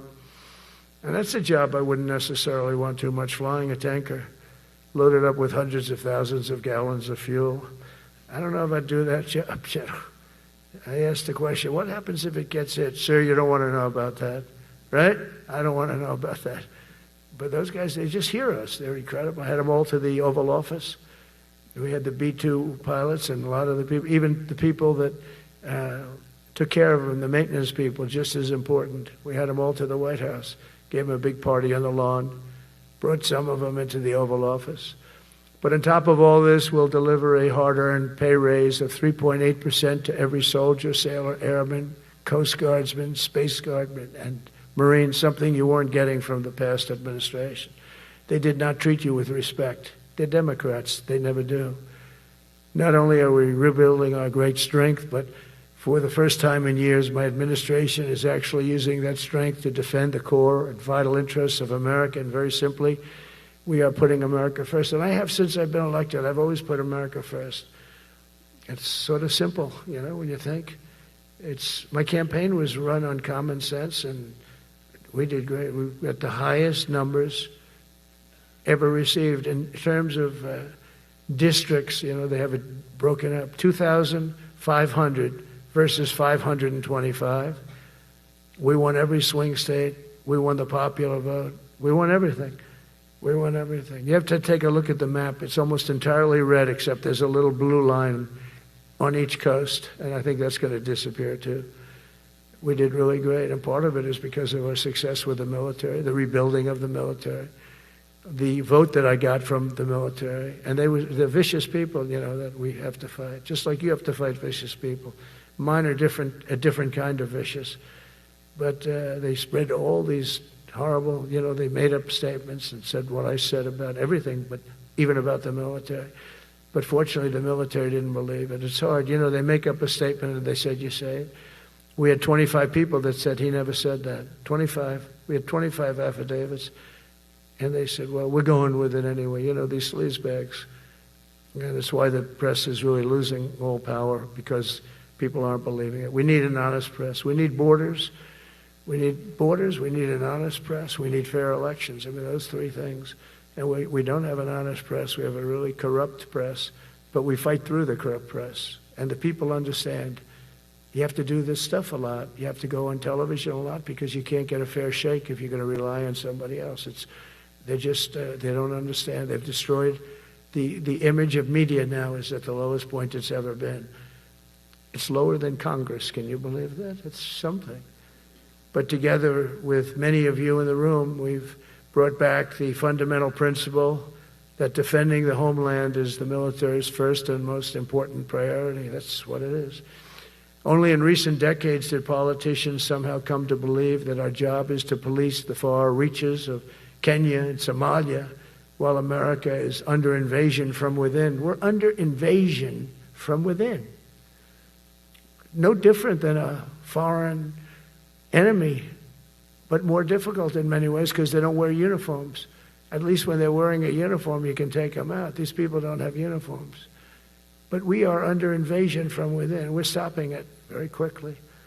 After spending trillions of dollars defending the borders of foreign countries, with your help, we're defending the borders of our country from now on. We're not going to let this happen. Biden let people come in from prisons, mental institutions, drug dealers, murderers. You know, we had 11,488 murderers allowed into our country by this guy who had no clue. He had no clue. He shouldn't have been there in the first place, but he had no clue.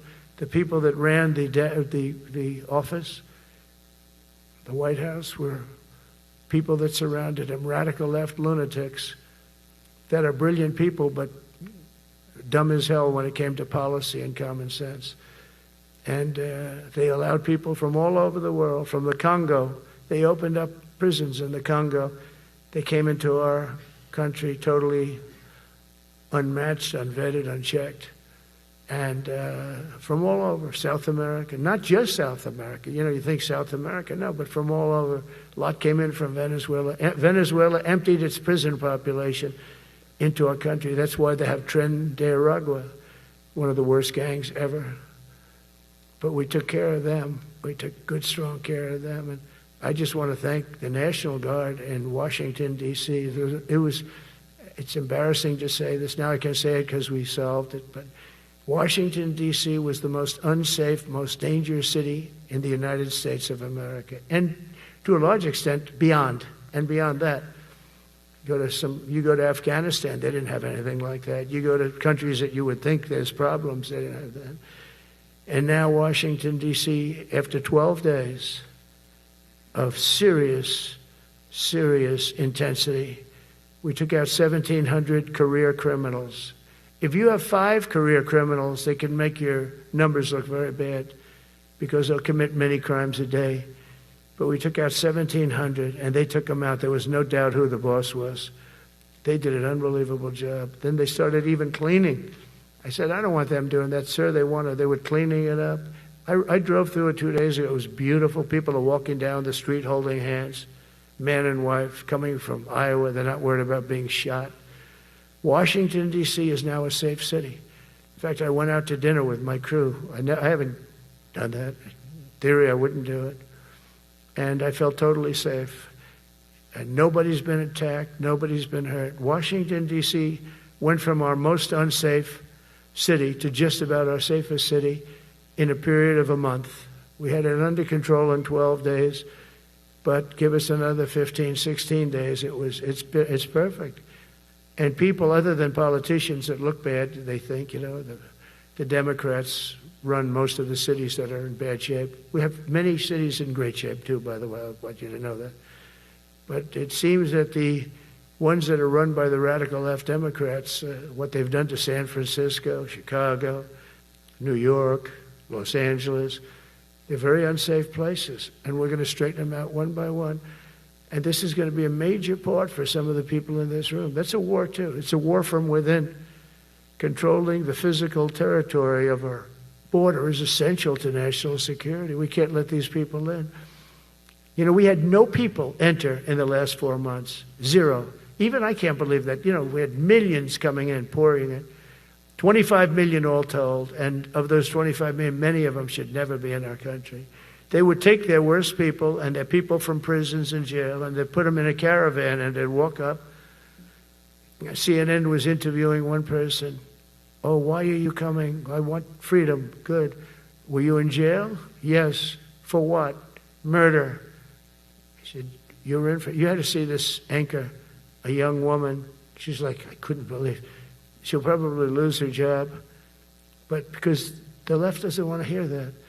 But we're running it based on common sense and based on love of our country. But I want to salute every service member who has helped us carry out this critical mission. It's really a very important mission. And I told Pete, we should use some of these dangerous cities as training grounds for our military, National Guard, but military.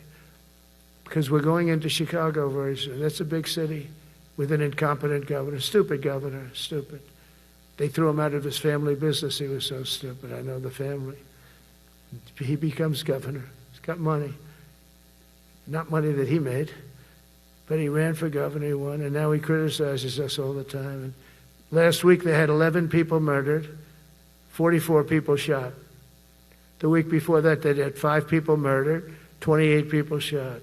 Every weekend they lose 5, 6. If they lose 5, they're considering it a great week. They shouldn't lose any. You shouldn't lose any. This is civilization.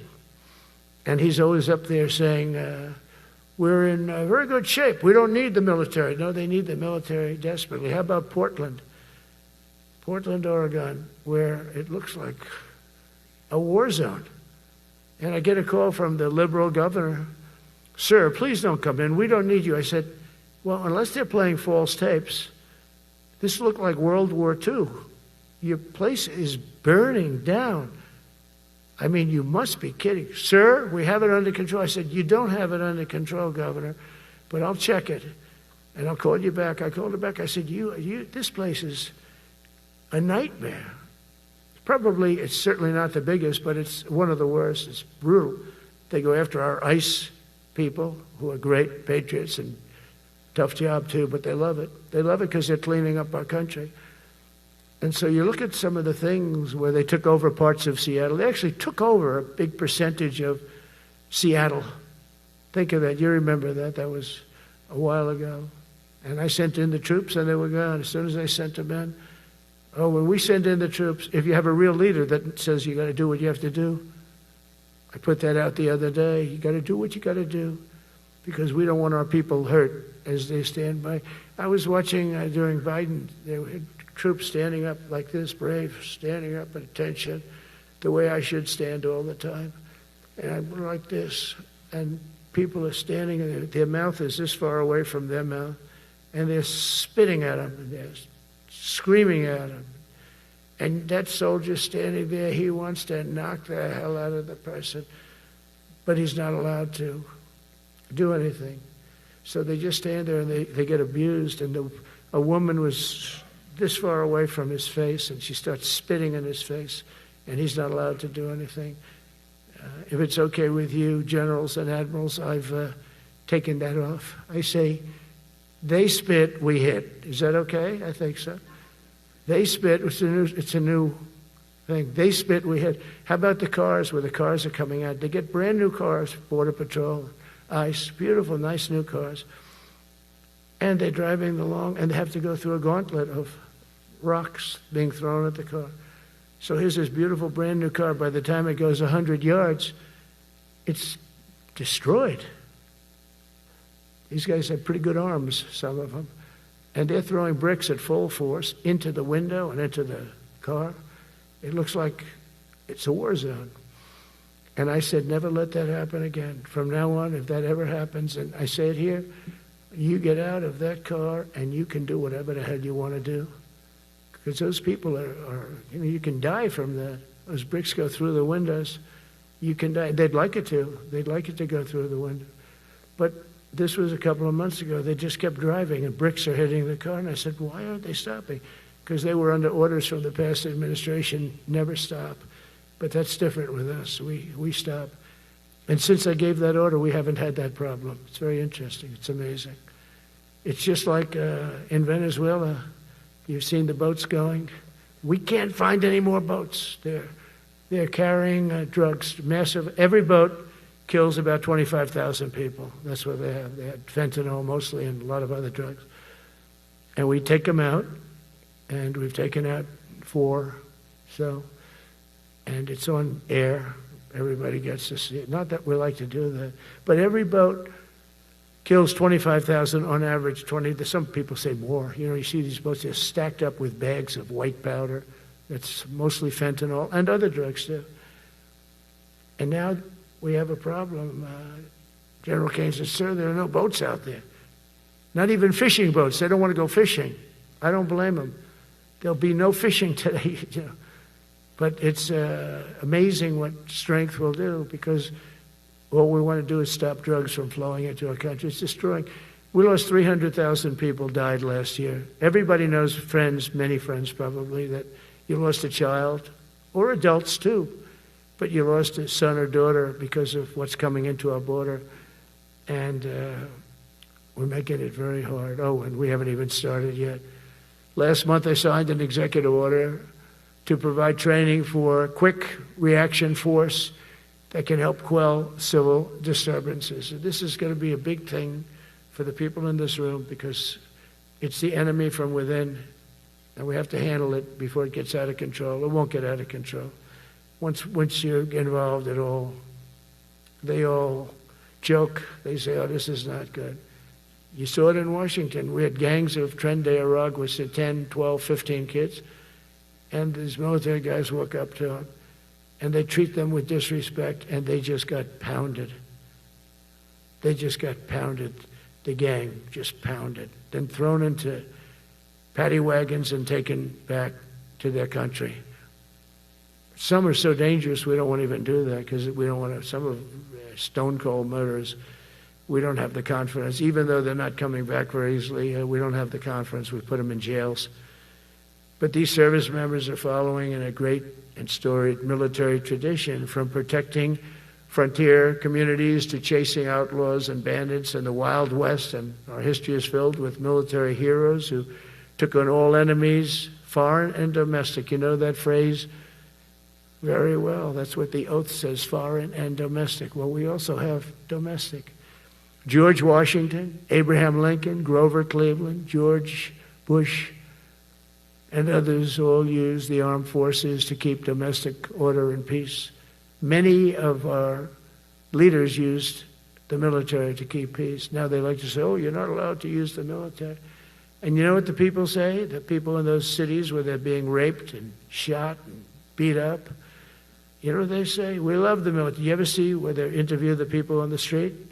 I've never seen somebody say they don't, unless they're radical and paid off, because a lot of these insurrectionists are paid by, whether it's Soros or other people, but they're paid by the radical left. So today I want to thank every service member from general to private who has bravely helped us secure the nation's capital and make America safe for the American people. It's amazing. The whole world is watching. Everybody in the White House, they come up to me, young women, sir, thank you. I know immediately what they're thanking. They don't have to say it. They walk to work now to the White House. We haven't had a crime in Washington in so long because we got the careers. We call them the careers. We got these lunatics out, and they'll never be any good. You know, I hate to tell this to the liberal media. You could spend time with them. You could do whatever you want. You could send them to the finer schools, which they couldn't get into anyway, mentally. They couldn't get in, but no matter what you do, they'll never be good. They're bad.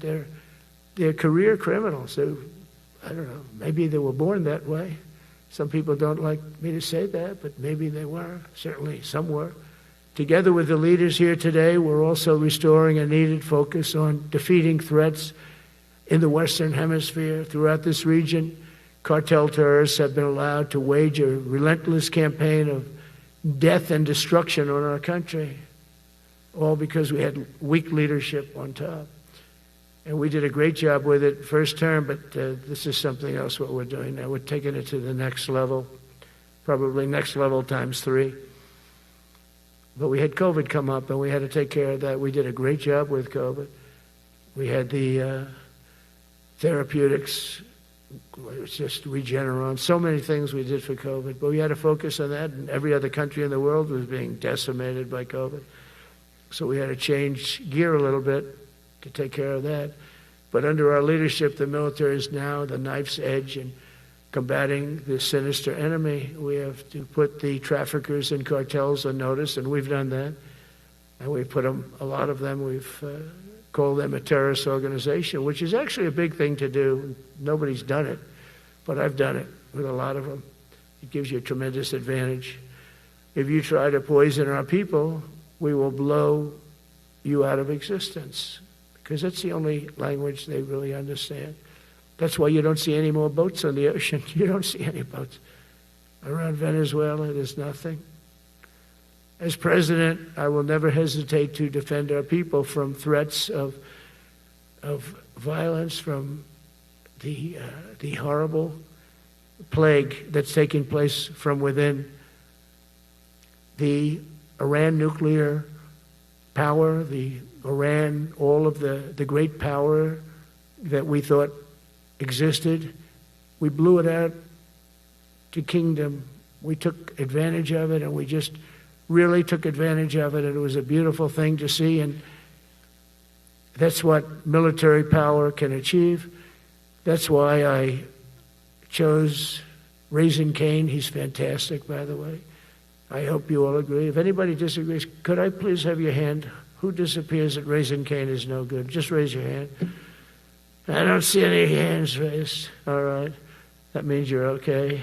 That means that he's okay now, but I saw his results. You know, he took out ISIS. I was told it was going to take 4 years. It took 4 weeks. I went to see him, and he took him out in 4 weeks, knocked him out, knocked him to hell. And I was told by military people it was going to take 4 to 5 years to do it. And I don't even know if we'll have it then, sir. These were the Washington generals. I call them the television generals. But Raising Kaine did it in 4 weeks, took out 100% of the ISIS caliphate. As a result of these actions and many others since my inauguration, we're witnessing the triumphant return of peace through strength. We have great peace through strength. America is respected again as a country. We were not respected with Biden. They looked at him falling downstairs every day. Every day the guy's falling downstairs. He said, it's not our president. We can't have it. I'm very careful, you know, when I walk downstairs, like I'm on stairs, like these stairs, I walk very slowly. Nobody has to set a record. Just try not to fall, because it doesn't work out well.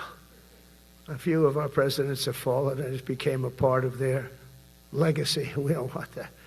You walk nice and easy. You don't have to set any record. Be cool. Be cool when you walk down, but don't bop down the stairs. So one thing with Obama, I had zero respect for him as a president, but he would bop down those stairs. I've never said, da-da-da-da-da-da, bop, bop, bop. He'd go down the stairs, wouldn't hold on. I said, it's great. I don't want to do it. I guess I could do it. But eventually, bad things are going to happen, and it only takes once. But he did a lousy job as president. A year ago, we were a dead country. We were dead. This country was going to hell. We were dead in every way, from immigration to military. We didn't have the weapons. We were given everything to Ukraine. We had nothing. And by the way, I have to tell you, now, as you know, I went over and I met with NATO, and NATO raised from 2 to 5, which everyone said 5% of GDP. Millions and now trillions of dollars are pouring in. They didn't pay the 2% because they know we were there to pay it. And now they paid the 5%. That's trillions of dollars. And we're not spending any money on that war, not 10 cents. We sell our equipment to NATO. NATO pays us for the equipment, and they give it to Ukraine or whoever they give it to. They can keep it, but we're not involved. We have no money going out. Biden gave $350 billion. Not sustainable. $350 billion. And we have a war that should have never started. But we're not doing that anymore. So I just want you to know we're selling equipment. Our people are buying equipment. They are buying the equipment at full price, a fair price. So I don't want to say we're making money, because I don't want to be making money on a war. It's too many people dying. They're losing 7,000 soldiers a week. A lot of them are Russian soldiers, but between the two countries, mostly soldiers, by the way. Sometimes, you know, in Kiev, they'll lob a missile in, or some drones in, kill some people.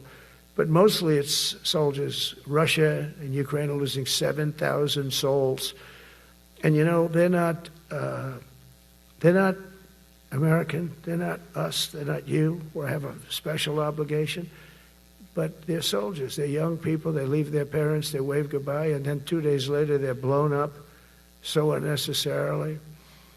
And so that's the primary reason I want to get it done. We got to get it done. It's crazy what's going on. That's the worst war that there's been since World War II. The number of soldiers that are being killed there is just crazy. From 5,000 to 7,000 soldiers die a week. Think of that. So I think we'll get that done. But that's turned out to be the toughest one. I'm so disappointed in President Putin. I thought he would get this thing over with. He should have had that war done in a week. And I said to him, you know, you don't look good. You're 4 years fighting a war that should have taken a week. Are you a paper tiger? And it's a shame, but I think eventually we'll get that one done, just like in theory, I want to knock on wood, because you never know. It's like we're going to have the Middle East done, which is actually a much harder thing to do. I mean, thousands of years, but we have to get that war done. So now just think of it, we're a dead country. I was with the King of Saudi Arabia, a great guy. I was with the Emir of Qatar. I was with the great leadership of UAE. I was over there. We brought back $2 trillion and more. They ordered 200 planes, Boeings. They ordered so much, and they were great. But they all said essentially the same thing. They said, 1 year ago, you were a dead country, and now you're the hottest country anywhere in the world. We're the hottest country in the world right now. The absolute hottest country in the world. There's nobody even close. Putin said that to me. We met in Alaska, had a good meeting. Then he went back and started sending drones into Kiev. I thought we had a good meeting. But it's one of those things. But we were a dead country a year ago, and now we're the hottest country anywhere in the world. Think of that. You can be proud of that. And you must have felt like hell when you have a wife or a husband at home, and you used to read the numbers that we can't get people to join the Army, Navy, Air Force, Marines, Coast Guard. You must have felt like, I have a job that nobody wants. That doesn't feel good. Well, now you have a job that is brimming over with people wanting it. They want it. And you're able to get a much higher quality because now you have your choice. You want so many. And we're going to have many, many people that aren't going to be able to join because of the fact that we don't need them at this moment. But think of it, what a difference that is from, I could just imagine 2 years ago, you're reading front page articles in the New York Times, of course, and Wall Street Journal. They always give us unfair stories. But they played it so big, they were playing it so big. Nobody wants to join the Army, the Marines, the Air Force. They don't want to join. They don't want to join the Coast Guard at all. Nobody wants to join. Nobody wants to join our police forces. Our police forces also. It's almost went hand in hand. And I used to say, boy, I'm speaking in front of the military today, and it's embarrassing because I'm speaking in front of people who have a job that other people don't want, but now you have a job that everybody wants. So I think that has to make you feel good. It's one of the reasons I love being here today, because I wanted to say that. I have to say that. Everybody wants to be in the Army, the Navy, the Air Force, the Marines. If you think the Coast Guard and Space Force, our beautiful Space Force, it's a whole different world. And now they're signing up, by the way, seriously big numbers for the police. Dangerous job, isn't it? Huh? Fire department. But that's the paving the way for progress once thought almost impossible. I mean, a year ago, you wouldn't have thought that was possible. A year ago, they were talking about making the military smaller because they can't get the people to join. We're thinking about making it larger because we have so many people. And it's nice to be able to cut people because of merit that aren't really qualified for any reason, a physical reason, a mental reason. You don't have to take them anymore because you have the pick of the litter. And they all want to be with you. They all want your job. They want to be with you. They want to work with you. They'll even take your job, Got to be a little bit sharp. You got to watch it. But everybody wants to be doing what you're doing now. What a difference when I speak to you, and I can say that as opposed to a couple of years ago when I was talking to rooms where they were desperate to get people and they couldn't get them. What a difference a presidential election can make. That's all it is. It's just a presidential election. Yesterday at the White House, we put forward a plan for peace in Gaza. We announced it, and we're going to create something that was my idea, but unfortunately I got drafted. It's going to be called the Board of Peace, and it's going to reign over that territory, and we're going to get that done. And they asked if I'd be the chairman of the Board of Peace. I wasn't counting on that. I had the idea for the Board of Peace. But I said yes, and I guess because of that, every leader, everybody wants to be on the Board of Peace. And we're going to watch over that very volatile part of the world and keep it non-volatile so you don't have to get involved. We want to save you for other things or save you for nothing from that standpoint. We don't want you fighting wars, but if you have to, you're the most lethal fighting force in the world. And I would say that even 2-3 years ago, but now I say it with great enthusiasm. It's so true. And we're striving tirelessly to end the terrible war in Ukraine. And as you know, we're also working hard to get the allies to share more of the burden of our defense. Much of that has really already taken place. But all NATO members have committed to the increase that I talked about. Think of that. That was unthinkable. It used to be 1%, then we got it up to 2% in my last term. And they did not like it. And now I got it to 5%, and I get along great with all of them. In fact, they call me the president of NATO. I said, I don't think so. But they're great. They're great people, and they're spending a lot of money, and a lot of money that they should have been spending in the past. But I think Putin was a wake-up call for them, really. We're now selling large quantities of American-made weapons to NATO, and we're getting really fair pricing. We're making a lot of money. It's my hope that from Europe to Asia to the Middle East, our allies will make similar commitments to increase their military capabilities. And this will greatly strengthen our alliances, and also it will make war far less likely. You know, if you're a strong presence like we are such a strong presence now. And I go around bragging about that. I said, we have the strongest military anywhere in the world. I say it. You never heard Biden say that. You never heard him say anything. But you never heard him say, did you ever hear him say, we have the strongest military? He doesn't say that. I say it. We have the strongest military anywhere in the world. We have great leadership. And I'll tell you, Pete and General Kaine, all of the people that I've met that have been lifted up in rank. And we got many of them out of here, too. I'll be honest with you. Didn't like doing it, but we got many of you out of here because we weren't satisfied. We know everything about everybody. It'll also help the United States rapidly rebuild our defense industrial base. Each of you can play an important part in getting allies to do their part. So to that end, Secretary Hegseth will soon be announcing major reforms to streamline military acquisitions and expedite foreign military sales. We have tremendous numbers of countries that want to buy our equipment, and, you know, in many cases it takes too long. They're backlogged. We're backlogged on all the equipment, which is something that's new to us a little bit. And I told those companies, you better get your ass going because we're selling you a lot of equipment. We're getting countries to buy your equipment. You got to produce the equipment. Some of the countries, I'm not going to mention, but some of the countries are buying a lot. And that's a good thing. They're on our side. 95%. I'll never say 100% because they can always turn, right? You know about that. But they're on our side. The problem is we have to get the companies that make this equipment. And we make the best equipment in the world, but they got to make it faster. We have orders for the F-35. We have orders for everything. The new F-47. We have orders for everything. They got to make it faster. A lot faster. Ammunition they have to make faster. In the coming months, we'll be making even more historic announcements to fully embrace the identity of the Department of War. I love the name. I think it's so great. I think it stops wars. The Department of War is going to stop wars. If we are as ruthless and relentless as our enemies, the United States Armed Forces will be totally unmatched in the future. We have a group of enemies that are very ruthless and very smart, but they can't match us. They can't match us. They don't even come close to matching us. Again, you know, it's very important for me to say we are the greatest military in the world, but we make the best equipment in the world.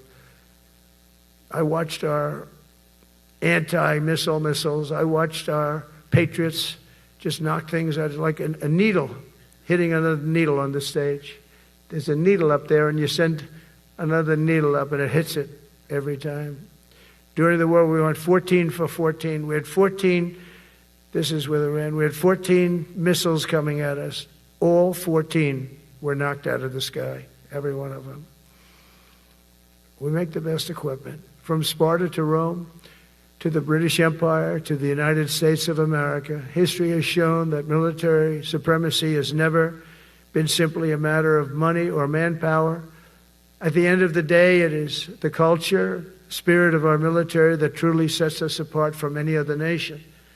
Our ultimate strength will always come from the fierce people and those brilliant people with such pride and the unbending will and the traditions of excellence that have made us the most unstoppable force ever to walk the face of the earth. And that's what we are. Remember, we never want to use it, but we have the most powerful nuclear capability, and I call it nuclear deterrent of any other country. Nobody close. The men and women in this room inherit the legacy built and won by Washington and Jackson, Grant and Pershing, Eisenhower and Patton, Nimitz and LeMay. We carry forward the majestic military heritage passed down from father to son, soldier to soldier, and one generation of warriors to the next. You are warriors, you know that, right? You're great warriors, or you wouldn't be in this room. You're the best of the best. From Concord Bridge to Fort McHenry, from Gettysburg to Manila Bay, from Normandy to Sicily, and from the jungles of Vietnam to the dusty streets of Baghdad, America's military has charged into hellfire, climbed up jagged mountains, crossed roaring oceans, and thundered across open deserts to defend our flag, our freedom, and our homeland. Nobody does it like you. Now we are discovering American muscle, reasserting American might, and beginning the next story chapter in American military legends and lore. That's L-O-R-E. It is lore. When it comes to defending our way of life, nothing will slow us. No enemy will stop us. They cannot stop us. And no adversary will stand in our way. They won't stand in our way. We don't want them to stand in our way. We don't want to even put them in that position, but they're not going to stand in our way ever again. You'll never see 4 years like we had with Biden and that group of incompetent people that ran this country that should have never been there. Because we are the United States military, the best, the boldest, the bravest that the world has ever seen, that the world has ever known. With leaders like we have right here in this beautiful room today, we will vanquish every danger and crush every threat to our freedom in every generation to come, because we will fight, fight, fight, and we will win, win, win. I want to just thank you once again, and God bless the United States military, and God bless America. God bless you all. Thank you very much. Thank you. All right. Generals, admirals, senior leaders, good morning. Wow. What a group here today. I will tell you that our enemies are terrified right now that we are all in the same room, and that is a true statement. Welcome everyone to Marine Corps Base Quantico and the first ever Key Leaders All Call. To the Commandant and all of the Marines that have made this event possible, thank you. This was no small feat to put this event together in short order, and I'm glad there's pull-up bars just outside. The SEALs in the corner out there are very happy about that. I regret to inform you there will not be a PT test after this event because I know you all would crush it. Last night I had the privilege of joining the Secretary and the Joint Chiefs in honoring 50 Gold Star families at the White House as the President, the First Lady, and our nation honored their loved ones' service and sacrifices. Teammates, it was a quiet and deeply meaningful event that reminded all of us that were lucky enough to be there of the serious and unforgiving nature of the business that we are in, fighting and winning our nation's wars. Leaders, we are living in dynamic and potentially dangerous times. Global risk is on the rise. Our adversaries are no longer aligning, they are aligned. And we must align with equal resolve and unity, even as we strive for and seek peace, we must be prepared for war. Now, more than ever, it is vital that we hear from our civilian leaders, understand where they're taking the department and the joint force, and today we have the unprecedented opportunity and honor to hear directly from the Secretary of War and our Commander-in-Chief. Together, you and I and our civilian leaders have the honor of leading the finest military in the world, and we must seize every opportunity every day to prepare our joint force for the future. I am deeply humbled to serve with each and every one of you. And now it is my distinct honor to introduce our nation's Secretary of War, the Honorable Pete Hegseth.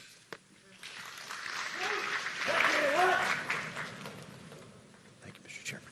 Thank you. Please take your seats.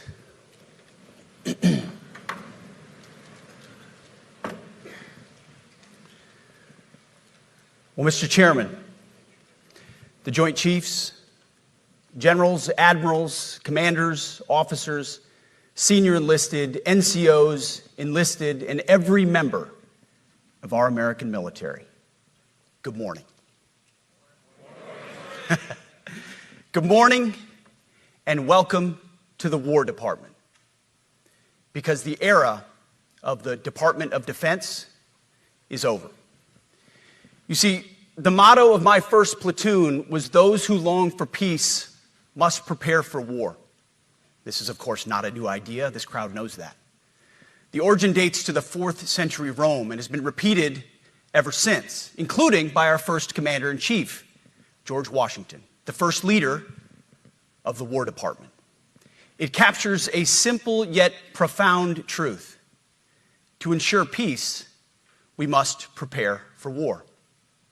From this moment forward, the only mission of the newly restored Department of War is this: warfighting, preparing for war and preparing to win, unrelenting and uncompromising in that pursuit.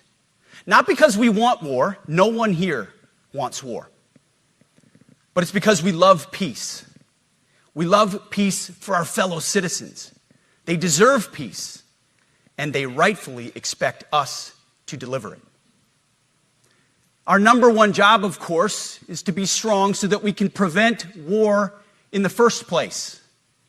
The president talks about it all the time. It's called peace through strength.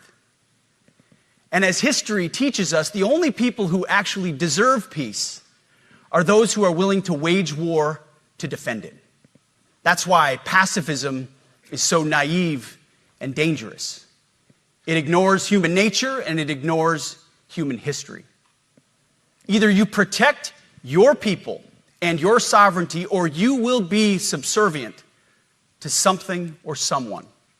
It's a truth as old as time. And since waging war is so costly in blood and treasure, we owe our republic a military that will win any war we choose, or any war that is thrust upon us. Should our enemies choose foolishly to challenge us, they will be crushed by the violence, precision, and ferocity of the War Department.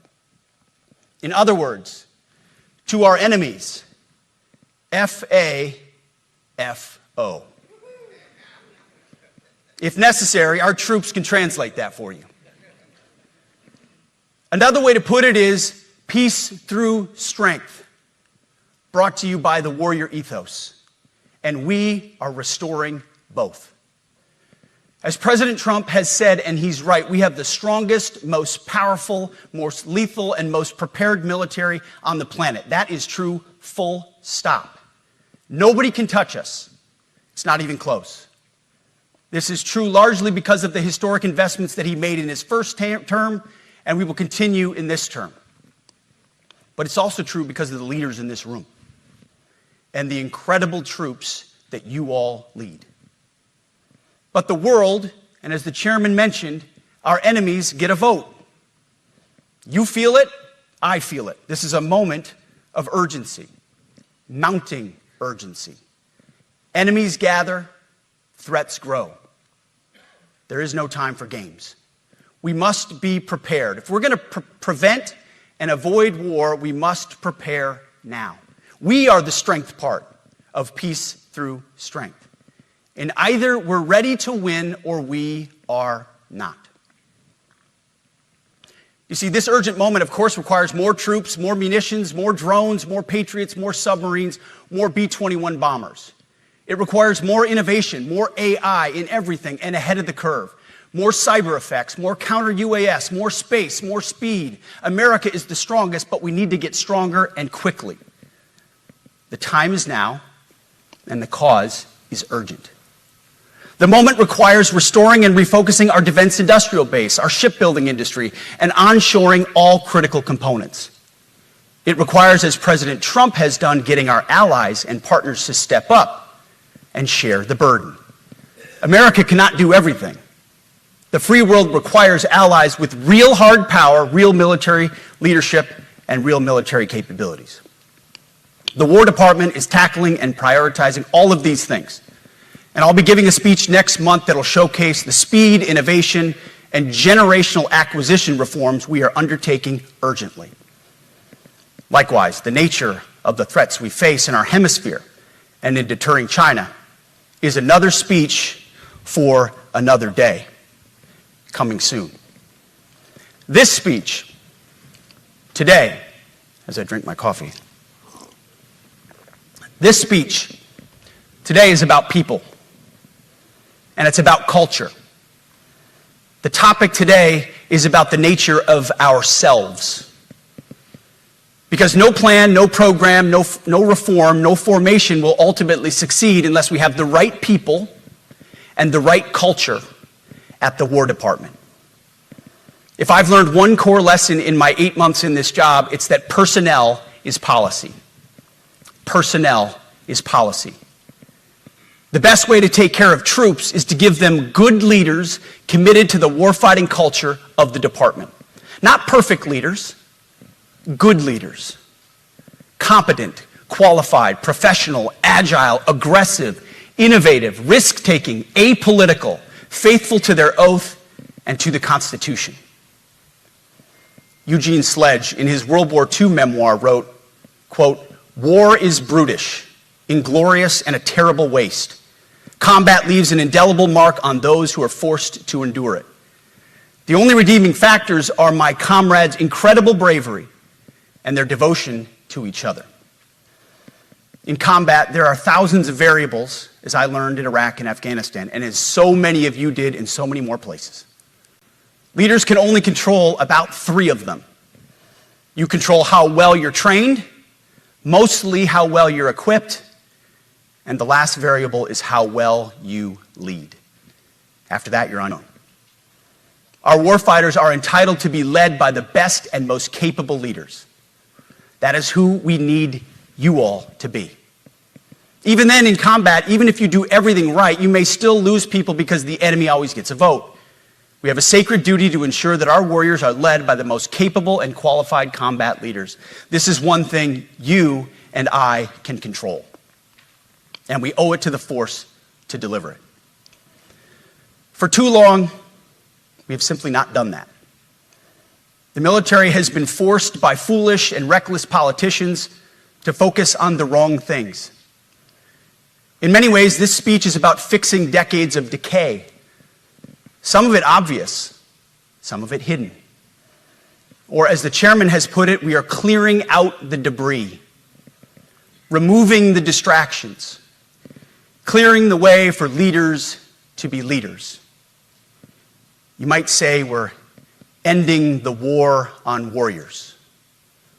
I heard someone wrote a book about that. For too long, we've promoted too many uniformed leaders for the wrong reasons, based on their race, based on gender quotas, based on historic so-called firsts. We've pretended that combat arms and non-combat arms are the same thing.